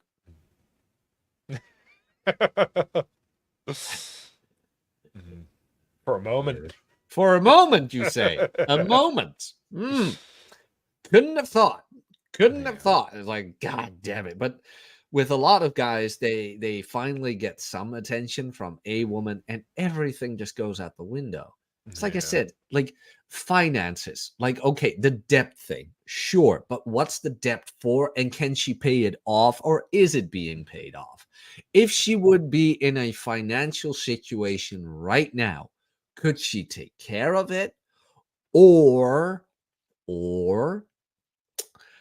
is she close enough with her family that they could take care of it for now so Mhm. she can take care of it later? I'm really not opposed to having family bailouts as Right. long as there's repercussion kind of thing. Well, Yeah. not repercussion, that's a bit too heavy on the wording there, but it will she take responsibility for it where it's like I can't pay it Yeah. now, I will pay you back, like blah blah, blah. Like I'd rather have a loan with my parents than with Right. the bank kind of thing. Yeah. But is she at least semi prepared for it? Mhm. Um, because like most guys are just like, oh well, she wants to touch my dick. It's like, yeah, but like, have you checked if she's an Asian hooker? Like, We had to like go there. I had to get it in there somewhere where it's like you kind of want to know that beforehand, or Yeah. before your best buddy starts posting videos of her where she's talking Mhm. to a client. Like, is he really your best buddy if he didn't share that with you beforehand? Because you Yeah. might have been sitting on that for a while now. That whole Question it. situation is so Question fucking it. Man. funny to me because It's like fake. yeah, but like, imagine coming out, even if it's fake, it's like that's even worse. Like, imagine coming out and saying, "Yeah, I blew load in a hooker," and it's all fake. Like, either way, dude, there is no good look to that. Like, the shit that people do for attention on the internet, it fucking amazes me. Like, I'll say stupid shit. I think my most viral tweet, everybody was going off about the prefrontal cortex, and like, fuck it, I'll make a throwaway one. Why the fuck not? And I said, Mm. uh I can't remember exactly what I said. I think I said something to the degree of like, oh, women will fuck like 20, 30 dudes in their early 20s, but then make a dude who they're married to wait for sex until they're married or something Mm. like that. Must be that underdeveloped prefrontal cortex viral fucking right away. And like, Yeah. I just threw the prefrontal cortex thing in there because like, oh, everybody else said it. Fuck it, I'm going to do it too. Yeah, that one went fucking viral. It made it to iFunny and someone said it back to me and it had like 2,000 likes on it. I'm like, oh, yeah, that's pretty fucking good. God damn it. Nuke. Oh, sorry. I click on Twitter real quick and I see That's Nuke right. fucking with me. What? Oh God. No, but exactly that. It's like, of course, Lauren Southern brings it up.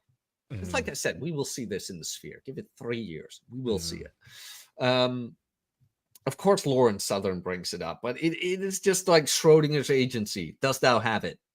mhm, Does thou have it? No, you don't.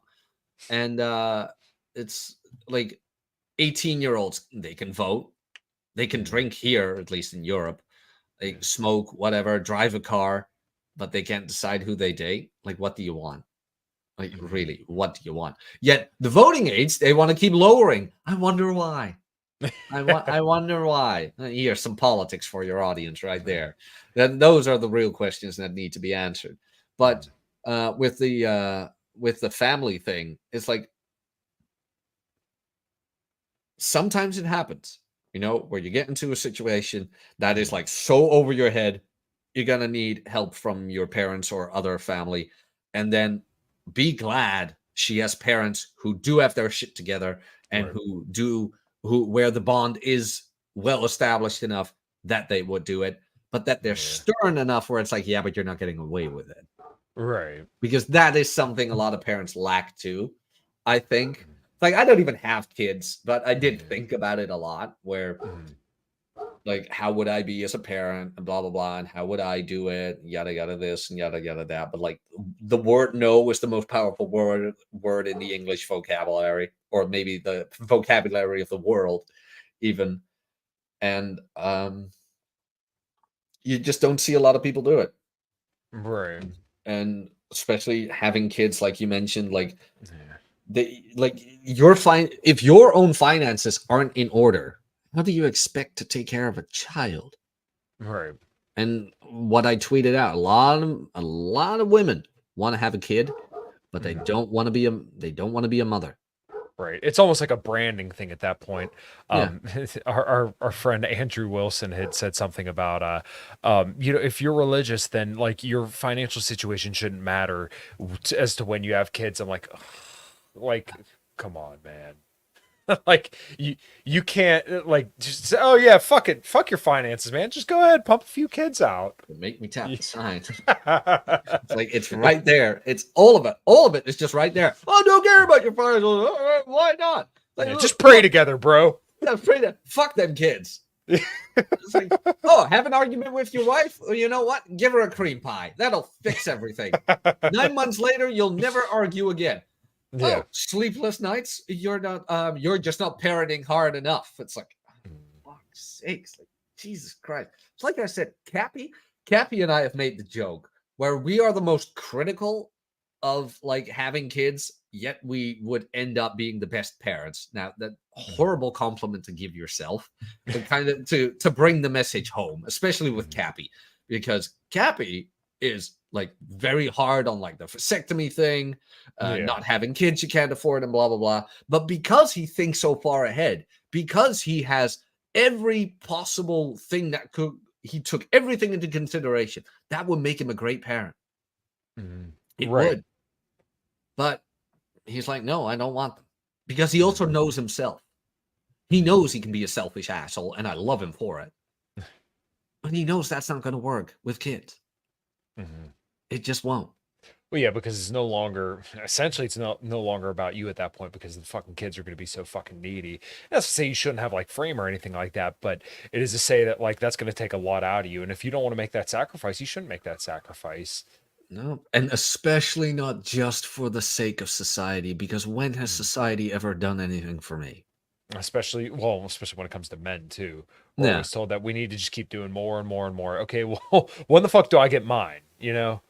Like fuck you, dude. Well, it's not even like they're not going to give you yours. You really need to go and get it. And when Exactly. Yep. when a man decides to go and get it, people are going to get riled up because Uh-huh. how dare that man get what he wants? Hmm. He shouldn't be able to get what he wants. The guy on Twitter, what was it? Don't talk. There was something. Don't talk red pill to your friends, or don't talk about dating to your married friends. Something like Hmm. that.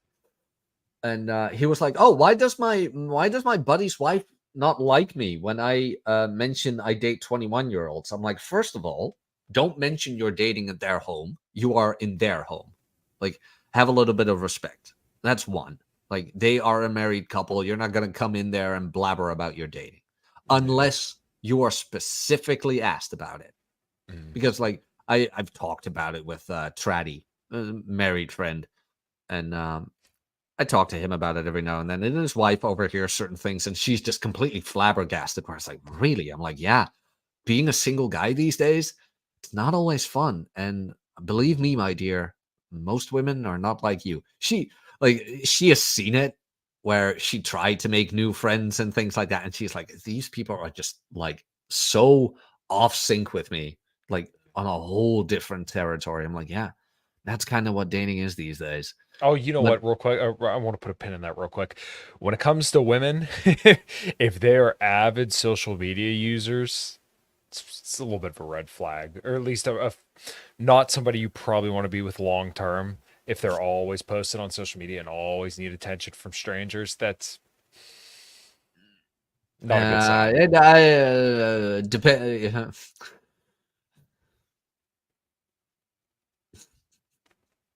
I see you kind of going both ways with it. Yeah, a bit, but that's different reasons. But Right. in general, I would 100% agree with you. Tradi's wife doesn't even have social media. Yeah. So, yeah, no, wait, she has something on Facebook to look up recipes. She's like, oh yeah, I follow this Facebook page, like Yeah. knitting and diet Mhm. things. It's like, who cares? Who cares? Yeah. But in general, I'm like, yeah, you don't talk about it.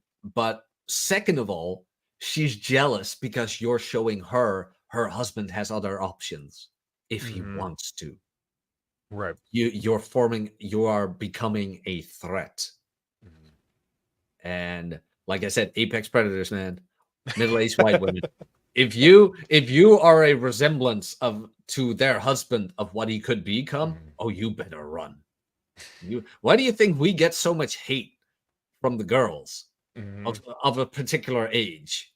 It's like, yeah, because we resemble what their husbands could become. And if their husbands find this place, she needs to step up. One of the most Mhm. horrible things a woman ever said to me was at an internship. And she said, I am so glad my husband doesn't exercise because that would mean I would have to do it too. Holy fuck. Right there. Like, if you want female nature, it's right there. Mhm. Like, I hope my husband never starts working out because that would mean I have to too. Wow. Yeah. People are fucking unbelievable, dude. Oh yeah. I felt pity for the husband where it's like, oh Mhm. God, you will never become attractive. I'm like, oh God. Yeah. But then it's kind of like very typical that a lot of we get shit on a lot too. Like, you're manipulating women. It's like, no, not really. Like, you shouldn't game your wife. You shouldn't play game with your wives. It's like at a certain point, you're not even conscious you're playing anymore. You are it. Mhm. You are attractive. Working Mhm. out is like brushing your teeth. Yep. It's like I just do. Like, I work out 3 days a week. I Yeah. just do. Like, I found a whole new way of doing certain exercises I used to do. And all of Mhm. a sudden, like, because I had a bit of a period where I didn't feel like working out. And like you mentioned Mike Israel, you know Menno Henselmans? Yeah, of course. Yeah, Dutch guy. And I like his work a lot. Mhm. And I was reading up on it because I haven't read it in a while, because most science-based fitness is actually very simple. Just fucking Mhm. lift. Yeah. Just fucking lift. Lift pretty close to failure. Yeah, like just Mhm. fucking lift. And Mhm. so at a certain point I got kind of tired of science-based fitness. But I'm like, I haven't looked up Minnow in a while. I wonder how he's doing. And just very small adjustments. And I was like, I have never tried it like that. Huh. And Mhm. all of a sudden, it's like the enthusiasm came back. Like, super, sorry, pronated bicep curls, Mhm. pronated cable curls. Like, for some dumb reason, I never thought about doing biceps pronated because, of Mhm. course, you do them supinated. Right. Of course. And he's like, no, because, like, try it out. Like, put them pronated, and you'll see you're lengthening your bicep way more than when Right. doing it supinated. When you're doing it supinated, you're actually shortening it. When you Mhm. do it pronated and then you start curling, you would have way more effect on that whole bicep. I'm like, what the goddamn hell? He's right. We never thought of it. So now it's just bicep training has become very easy. You have a day Mhm. pronated, you have a day neutral, and you have a day supinated. Done. There's Mhm. your whole bicep workout for the whole week. Just 3 times. Lats. What's the best grip for lats? Well, kind of like the same thing. You don't have to go wide because making it Mhm. wider kind of what was it? Decreases range of motion even. Yeah, so basically, like if you're a lot wider, then you don't have that far to go. Yeah, Like you can like only get so far down, yeah, especially depending on how big your lats are. yeah, where it's like it's way better to just do like shoulder width. But Hmm. then, like, what's the best grip? Best grip is to do variations with it: supinated, Yeah. pronated, and neutral. There you go. But like, if you really want to have a good exercise for lats, it's lat prayer. And I had never done those before, and I tried them out. My lats were on freaking fire. It's like, we're gonna keep doing this. We're gonna keep doing this. And like yesterday or 2 days ago, I found out like the pectoral minor. Fortunately, I was blessed with good genetics to have like a very decent developed pectoral minor. Mhm. Lucky But you. yeah, I know, right? I mean, I have fucking cleavage. It's like, yeah. I don't get it. A bit. It's there. Also, I'm low body fat percentage. So Mhm. like, unfortunately, year round. It's freaking cold. It's what they never tell you. It's freaking cold. But it's like, yeah, doing narrower grip bench press is actually better for your pectoral minor. And I was like, wait a minute. Because Mhm. I never thought of it like that. Because as soon as you do narrow grip bench press, you kind of go with like the triceps. I usually Yeah. went there where it's like, oh, close grip bench is triceps. It's like, wait, really? Pectoral minor. And I'm like, wait a minute. I always used to do my lat presses, my shoulder presses, as narrow as my body would allow it, and I'd bring it back to the chest. So it was kind of like a standing incline bench press. Yeah. I'm like, that makes so much sense to why I then have that like better developed pectoral minor. It's like, oh my god, all of this just makes It clicked. Yeah. so much and with little adjustments, just little adjustments of the same exercise. No need for like, well, you know what, your tricep extension and stance with the moon when it's in line with Jupiter, where you like pull with a third second of a minute. It's like, no, you just change your hands and you do the same exercise. Done. So lovely, lovely simplified. Just love Yeah, it. that's kind of like with the partial range of motion stuff because I started doing partial range of motion squats. So I do squats 2 days a week now. So like Friday's gonna be my heavier session, and then usually Tuesday or Wednesday or Monday or Tuesday, depending on how my schedule works, Mhm. will be like my first squat or my full body push day. So what I've started doing now, I can normally squat for volume like 300 to like 365 for anywhere from like 5 to 8 reps. But with partials, lengthened partials, ass to grass, go up, don't lock out, obviously, because you're doing lengthened partials. I can only do like 245 for like 8 reps, and I'm like gasping for air afterwards. Mhm. Yeah. You know Drew Bay? You know Drew I Bay. do. I've sent him a message. We're never able to work anything out to get him on. Oh my god, I tried his high intensity training. Uh-huh. Oh my god, I thought I was dying. Oh my god. Like I always say, like, control the weight, don't let the weight control you, and he Yeah. just takes that to 20. He just takes that to 20 where it's like, Mm. fuck. Oh my god. But I've heard about the partial range of motion, especially for like leg extensions. It tends to work a lot. It tends to work well. And So with squatting, have people come back on ass to grass not being necessary? It just depends. If you have like good form, then it's good. But like if you're rounding your back to make up for range of motion, then I wouldn't do that. But Mm, like obviously with a squat, if you're trying to target your quads, you want to make sure you keep your chest upright, right? And then also kind of hinge at the hips, but then also get your knee over your toe so that way you're stretching the quads as much as possible. yeah. I did a whole podcast with Milo Wolf, who's a dude who's kind of really popularized this whole length and partial thing. Brad Schoenfeld did a meta-analysis looking at length and partials. Maybe I should cover that on the show. Ooh, nice. But yeah, if you look up Milo, he's done tons of videos with Mike Israetel. He's done debates, all sorts of stuff. If you watch Revival Fitness, he's been on there a bunch. He was on Iron Culture as well. If you watch them, yeah, he's been all over the place talking about length and partials, and it's really really interesting. I haven't incorporated it outside of squats yet, but the basic idea, if you're not familiar with it, is that so like let's say you do like an overhead extension, right? So Yeah. this would be like the fully lengthened position.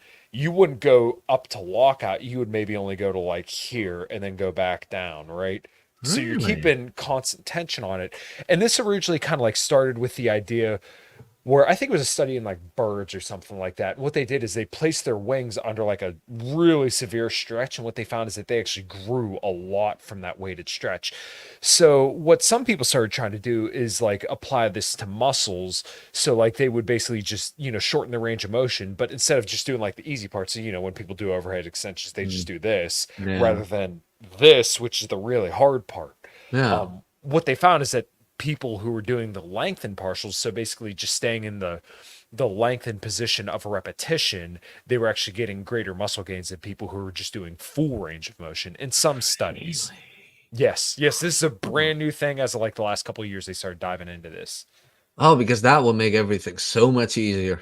I mean, it doesn't make it easier, but it fucking burns. It hurts, but like Oh yeah, but I it's kind of I kind of dig that because mm, I don't train heavy anymore. It's like I've always I know the greatest comment I ever get is like, do you even really lift? Like you have scrawny arms and blah blah blah. It's like, yeah, first of all, no honesty, lighting isn't like the most charming and blah blah blah. And that mm. it is an older photo I use on Twitter, and I should have worn a tighter shirt. That is, I just like Yeah. if I ever do photo shoots again, tighter shirt. Like Mhm, most of all, tighter shirt. But I did work on my arms a bit more. It did get to me where it's like, mhm. that might be It's right. motherfuckers. Yeah, where but not the Jack Murphy, right? Where it's like, oh, heartfelt. It's like, Yeah. that might have a point. You know what? Do a little bit more arm work. And Mhm. it's like, yeah, fair. Internet, you win this time. Just this But one. yeah, just this one. But like with the triceps, where it's only like this part, it's like, Mm, and I really go for burn these days over weight. yeah. Where it's like I'd rather put in a Mm, couple of more extra reps to really get that burn in, especially with triceps and things like that. mm. But it would save a lot of effort. Like, oh, fine, I don't have to like completely go there. It's like, oh, Yeah. just go like with triceps. It would be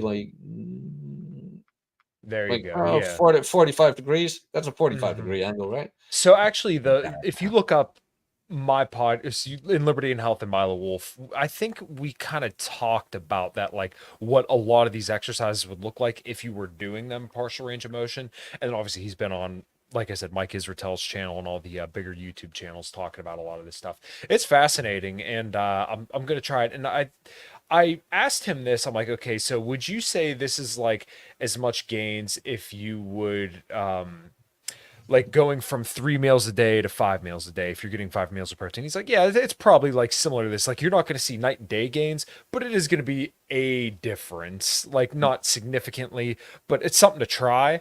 And Milo Wolf also has a YouTube channel called Wolf Coaching, and I think he makes like a lot of workouts too. Like he has whole workout plans that he gives out for free on his channel. I haven't listened to too many of them, but it's it's interesting. And I definitely know from doing the partial range of motion squats, you'll hate your life after it, but it's like, man, does that fucking burn? You kind of have to do like that mild chub walk. Oh, but you go like from ass to grass to parallel, and that's Probably it. like a little bit over parallel. Oh, okay, yeah, because like I Yeah. remember the last study I read on squats was, I believe, Brad Contreras, who Mhm. says who where they found out that you really don't need to go beyond parallel to get He's the glute guy, right? Brett yeah, Contreras. Yeah. yeah, that you really don't need to go beyond parallel to get Mhm. muscle activation for hypertrophy in legs, Mhm. and that the only reason they do below parallel in powerlifting is so that the judges for sure know you hit parallel. It's not even about Mhm. it's not even about like going under parallel, but they just want to make sure you hit parallel. So that's why they do that. Mhm. And then you have some bitchy judge who will let you keep the bar on your chest for way too long. It's like, oh god. Oh, But oh, I yeah. discovered that too. With speaking about grips and things like that, like a little wider grip on Mhm. bench press. If you're not going for pure strength to get more of a stretch in, that's the only Mhm. one where it's like, because on lats, it's kind of like, no, you can do it like shoulder width, but on Yeah. bench, wind the grip a bit, Yeah. get better range of motion on the stretch at the bottom. So like Yeah. little things like that. I've just been trying that out, and I haven't had the nice delayed on muscle soreness like Oh, this. Like, yeah. you know what I mean? Like Mhm. Kind of that's miss it. that slight burn where it's kind of like, Mhm. like, yeah, I I am did better it. than everybody else. It's like, it's like, oh yeah, that's the spot. It's like, Yeah, good. we're like it hurts to brush your teeth the next morning. Yeah, Let me well, get not the like that, but like right now, like I trained for me then yesterday. Like I said, I really hit the lats, and Mhm. I've been doing lateral raises with a pronated grip. It's Mhm. some guy on YouTube. I don't know who that is, but he uses like the EMG activity sensors Yeah. on his muscles during training to find out like the perfect way to do a lateral raise. Which, in all honesty, let's be honest, like the middle head of your shoulders, that is a Yeah. bitch. It That is is. an absolute fucking bitch to grow unless you're black or on roids. Yeah, honestly. Yeah, say whatever you want. Like genetically, it's Mhm. like, man, if I'm going too far, just stop me right now. No, no, you're good. You're good. Go ahead. Okay, because I did the personal training course with Menno, and we were going into bodybuilding and Mhm. genetics, and they were just very clear. Like, yeah, certain people from certain Yep. heritages just have way better genetics, and in Yeah. like the African descendant people, they just genetically way better shoulders, and you see it on the Mhm. natty bodybuilders. There, always Yeah. great, well developed shoulders. It's like, God damn Mhm. it, I wish I was black. It's Yeah. like, just for the Look, shoulders alone. It's like, think about Ronnie gee. Coleman. Ronnie Coleman's shoulders are like bigger than my freaking head. Yeah. Now, But I mean, Ronnie Coleman once didn't have an all natural vitamin and broccoli diet. Let's be honest here. There was some other right. things going on in there. But yeah, But there literally are genetic differences between different races of people, which is really interesting. So, like, Asian people will never be able to get like as big as, some black people or even some like European descents because like their personal fat threshold is so low. Like, they're just always going to be genetically very lean. So that's why like Asian people can get to be diabetic without ever getting like enormously fat because once again, the point where their cells stop intaking fat and start pouring it over into their viscera is so low compared to somebody like me, where I could probably get to 300 pounds and I wouldn't be healthy, but I would, probably not be pre-diabetic diabetic unless I continue to stay there for a while. But like, you know what I'm saying? Like, and then there's also people of African descent that can get very, very fat, and there's probably some that could just genetically stay very lean. mhm. But it is true that you do see a lot of the African bodybuilders that do just have like fucking enormous Death Star delts. Yeah, it's like, dude, jealousy right there. I get it. I get it, Red Hawk. I get it. Fuck, man, I wouldn't want them in my fucking town either. They make my shoulders look small. Those motherfuckers. That's where it all came from. Even Family Guy made a joke about that. Mm, Like this very old Family Guy. So yeah, like season one, two ish. Those were yeah. the real edgy jokes where you have like the Austrian painter in the gym and he has very scrawny arms, and you see like this chosen people guy like ripped to shreds, and all these women Yeah. around him, and then you see him. I has a plan. It's like, that's just holy shit. So that's how it happened. It's like, Mm. oh my It all god, started there. it Let me get started in this. the gym. Let's get this super chat here from Siege. Anyone here enjoy kettlebells? Yeah, I think they're cool to use. I have a whole ton in my house, so like if I can't make it to the gym, I'll use them. I'll throw them around a little bit. I think I got five all the way up to 75 pounds at home. Mm. Yeah, Um, it's not that I dislike them; I just don't use them. yeah. If you're So, mm. limited use, like I like doing kettlebell swings every here and there, but it's not too Have often. you ever tried banded? Yes. Mhm. That's We had boner. that's those seminars I went to. There was one seminar for glute training. Oh Mm. my god. Oh my god. It's like Jesus Christ. The S- burn. The burn. Sore glutes are the worst. Oh, look, I don't know about you, but like there women apparently enjoy a good ass on a guy. Yes. Eh? Yeah. Oh no, believe me. Well, My mom's a 5'4" Dago woman, and she did bless me with a rear end, so to speak. She blessed you So yeah. with a fucking dump truck. I mean, I'm not kidding you. When I told you my bass player and singer have a bar, one of their old bartenders literally gave me her number, and she's like, "Yeah, I just wanted your number because you had a nice ass." I was like, "Okay." Nice. Well, Yeah, I mean, I usually know in IOI typically was a slap in the ass. I was like, "Okay, all right, I got this one." yeah. And like guys, work on your ass to squat at least below parallel, Mhm. and every now and then, like I've used to do like 315 hip thrusts. Mhm. It's a, Yeah. I mean, if you have a like a sitting profession, hip Yeah. thrusts are actually pretty good in your workout Mhm. routine. They just are just for Yeah. the hip flexibility and things like that. Yeah. So I like hip thrusts, and then what I also do is, I'll do the elevated foot split squats on a Smith machine to help target the glutes, and then also Bulgarian split squats. Yeah. So those are usually what I use to hit glutes. I used to do banded or cable pull throughs, but those are kind of They don't really hit it Gay. that well. Yeah, I Yeah. think they're kind of gay. So that's why I They started going are. with so that's why I started going for Bulgarian split squats and the heel elevate or foot elevated Bulgarian split squats with the Smith machine. Yeah, it's like, oh my god, Bulgarian split squats. No, no. Yeah. I hate them, but they at least work for my glutes. Oh man, I think they work for. I don't know. Like, how are they on your legs? For when it comes to like quads, my glutes really take over in that specific exercise. So, Ah. and I also try to place my foot out enough so that way my knee doesn't go over my toe, and I try to make sure that I'm like pushing my hips back when I go down to make sure that I stretch the glutes rather than stretch the quad. Oh yeah, yeah. It's like I Yeah, said, that exercise. It's like, oh, it will hit you, especially when you do it like a little bit elevated. Oh god, yeah. hell on earth. It's like if I ever get a client who I really dislike, Bulgarian split spot, baby. Can't I do something else? No, your body type and considering your Yeah. Your situation. physiognomy is perfect for this exercise, I Yeah, promise. yeah. Are you sure I just can't do squats? No, squats are not meant for you. Let the plebeians deal with that. You're special. Oh God. I do want to get back to something you and I talked about off air real Sure. quick. Like you Yeah. mentioned, like you took your girl to Pantera, right? Mhm. I have only been to one. Ah, damn it. And that will be a lie. Ah, shit.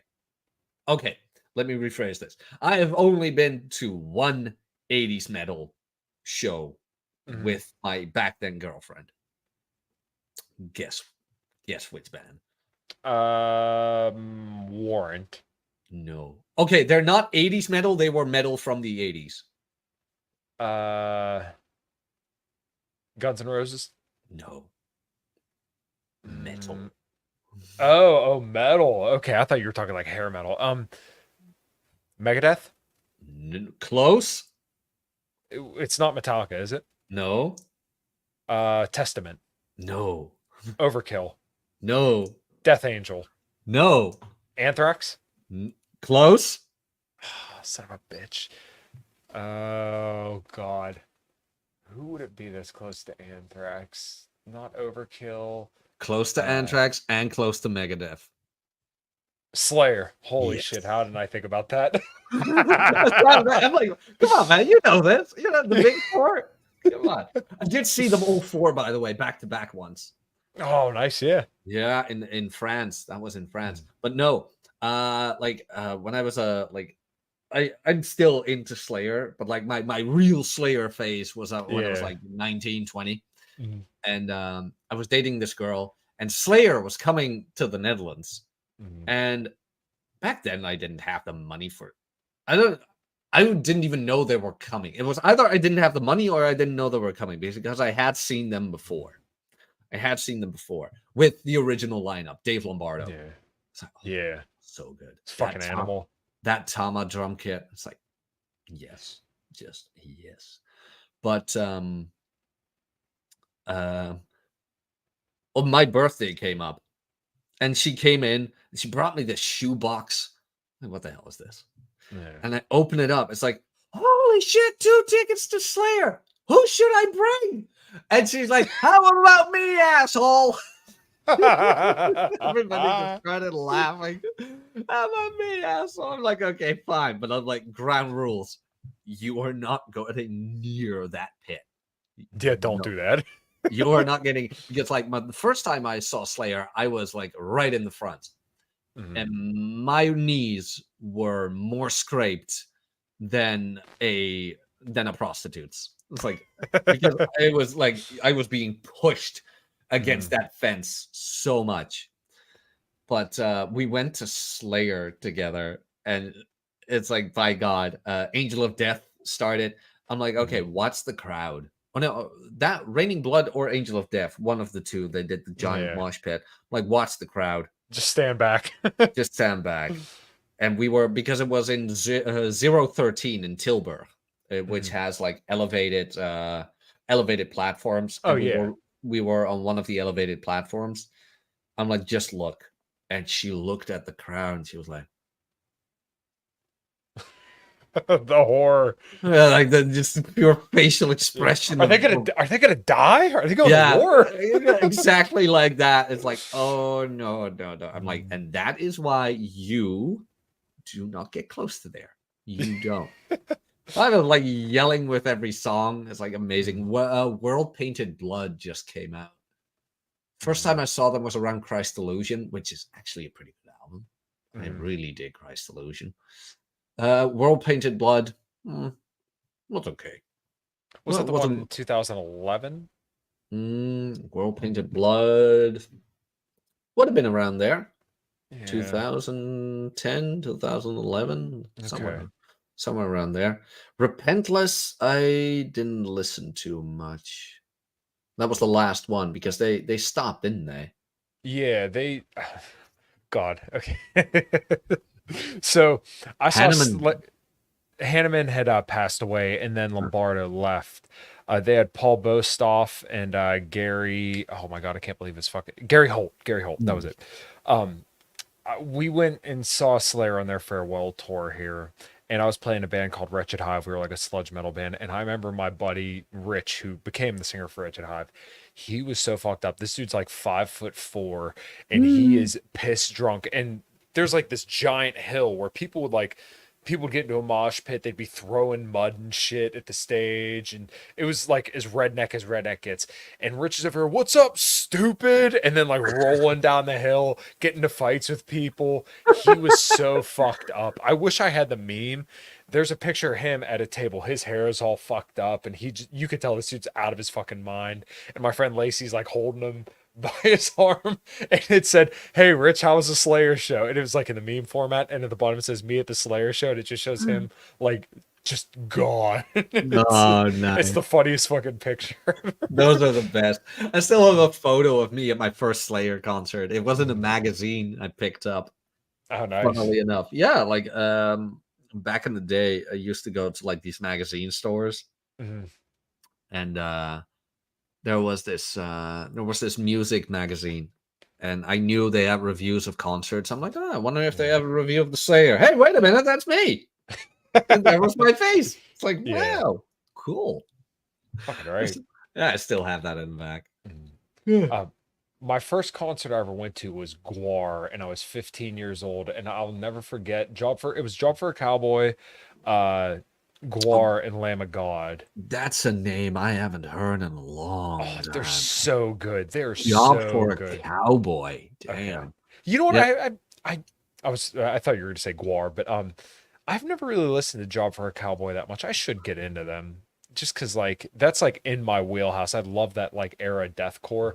Fuck, I should. And they just put out another album too, like a couple months ago because they broke up and then I guess got back together. But we came around the fence. And I was with my mom's ex at the time, and I remember looking and just feeling the ground shake beneath me. And then when Guar went up, everybody got shoved forward, and oh, it was awesome, dude. It was fucking awesome. But those were the best. I remember Yeah. we have some concert, no, some festival here in the Netherlands, Mm, a little bit in the rural area, mm, and It's called the Black Cross, but Mhm. like motocross, Oh and yeah.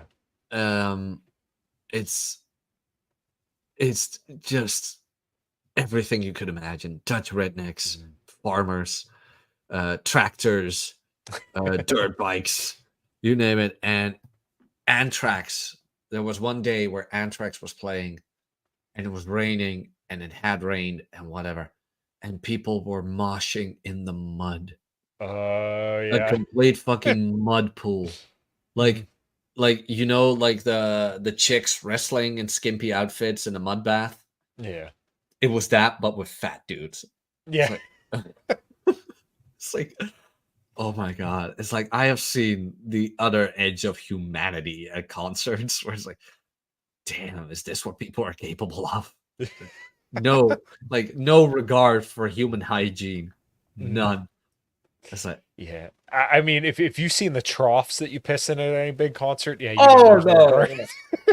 no. Sir, I've been to the Saget Festival. It's like, oh god, I would love to do that again. By the way, Saget Mhm. Festival, ever been? No, no, I've never left Recommend. the furthest I've gone out of the States was like to the Bahamas.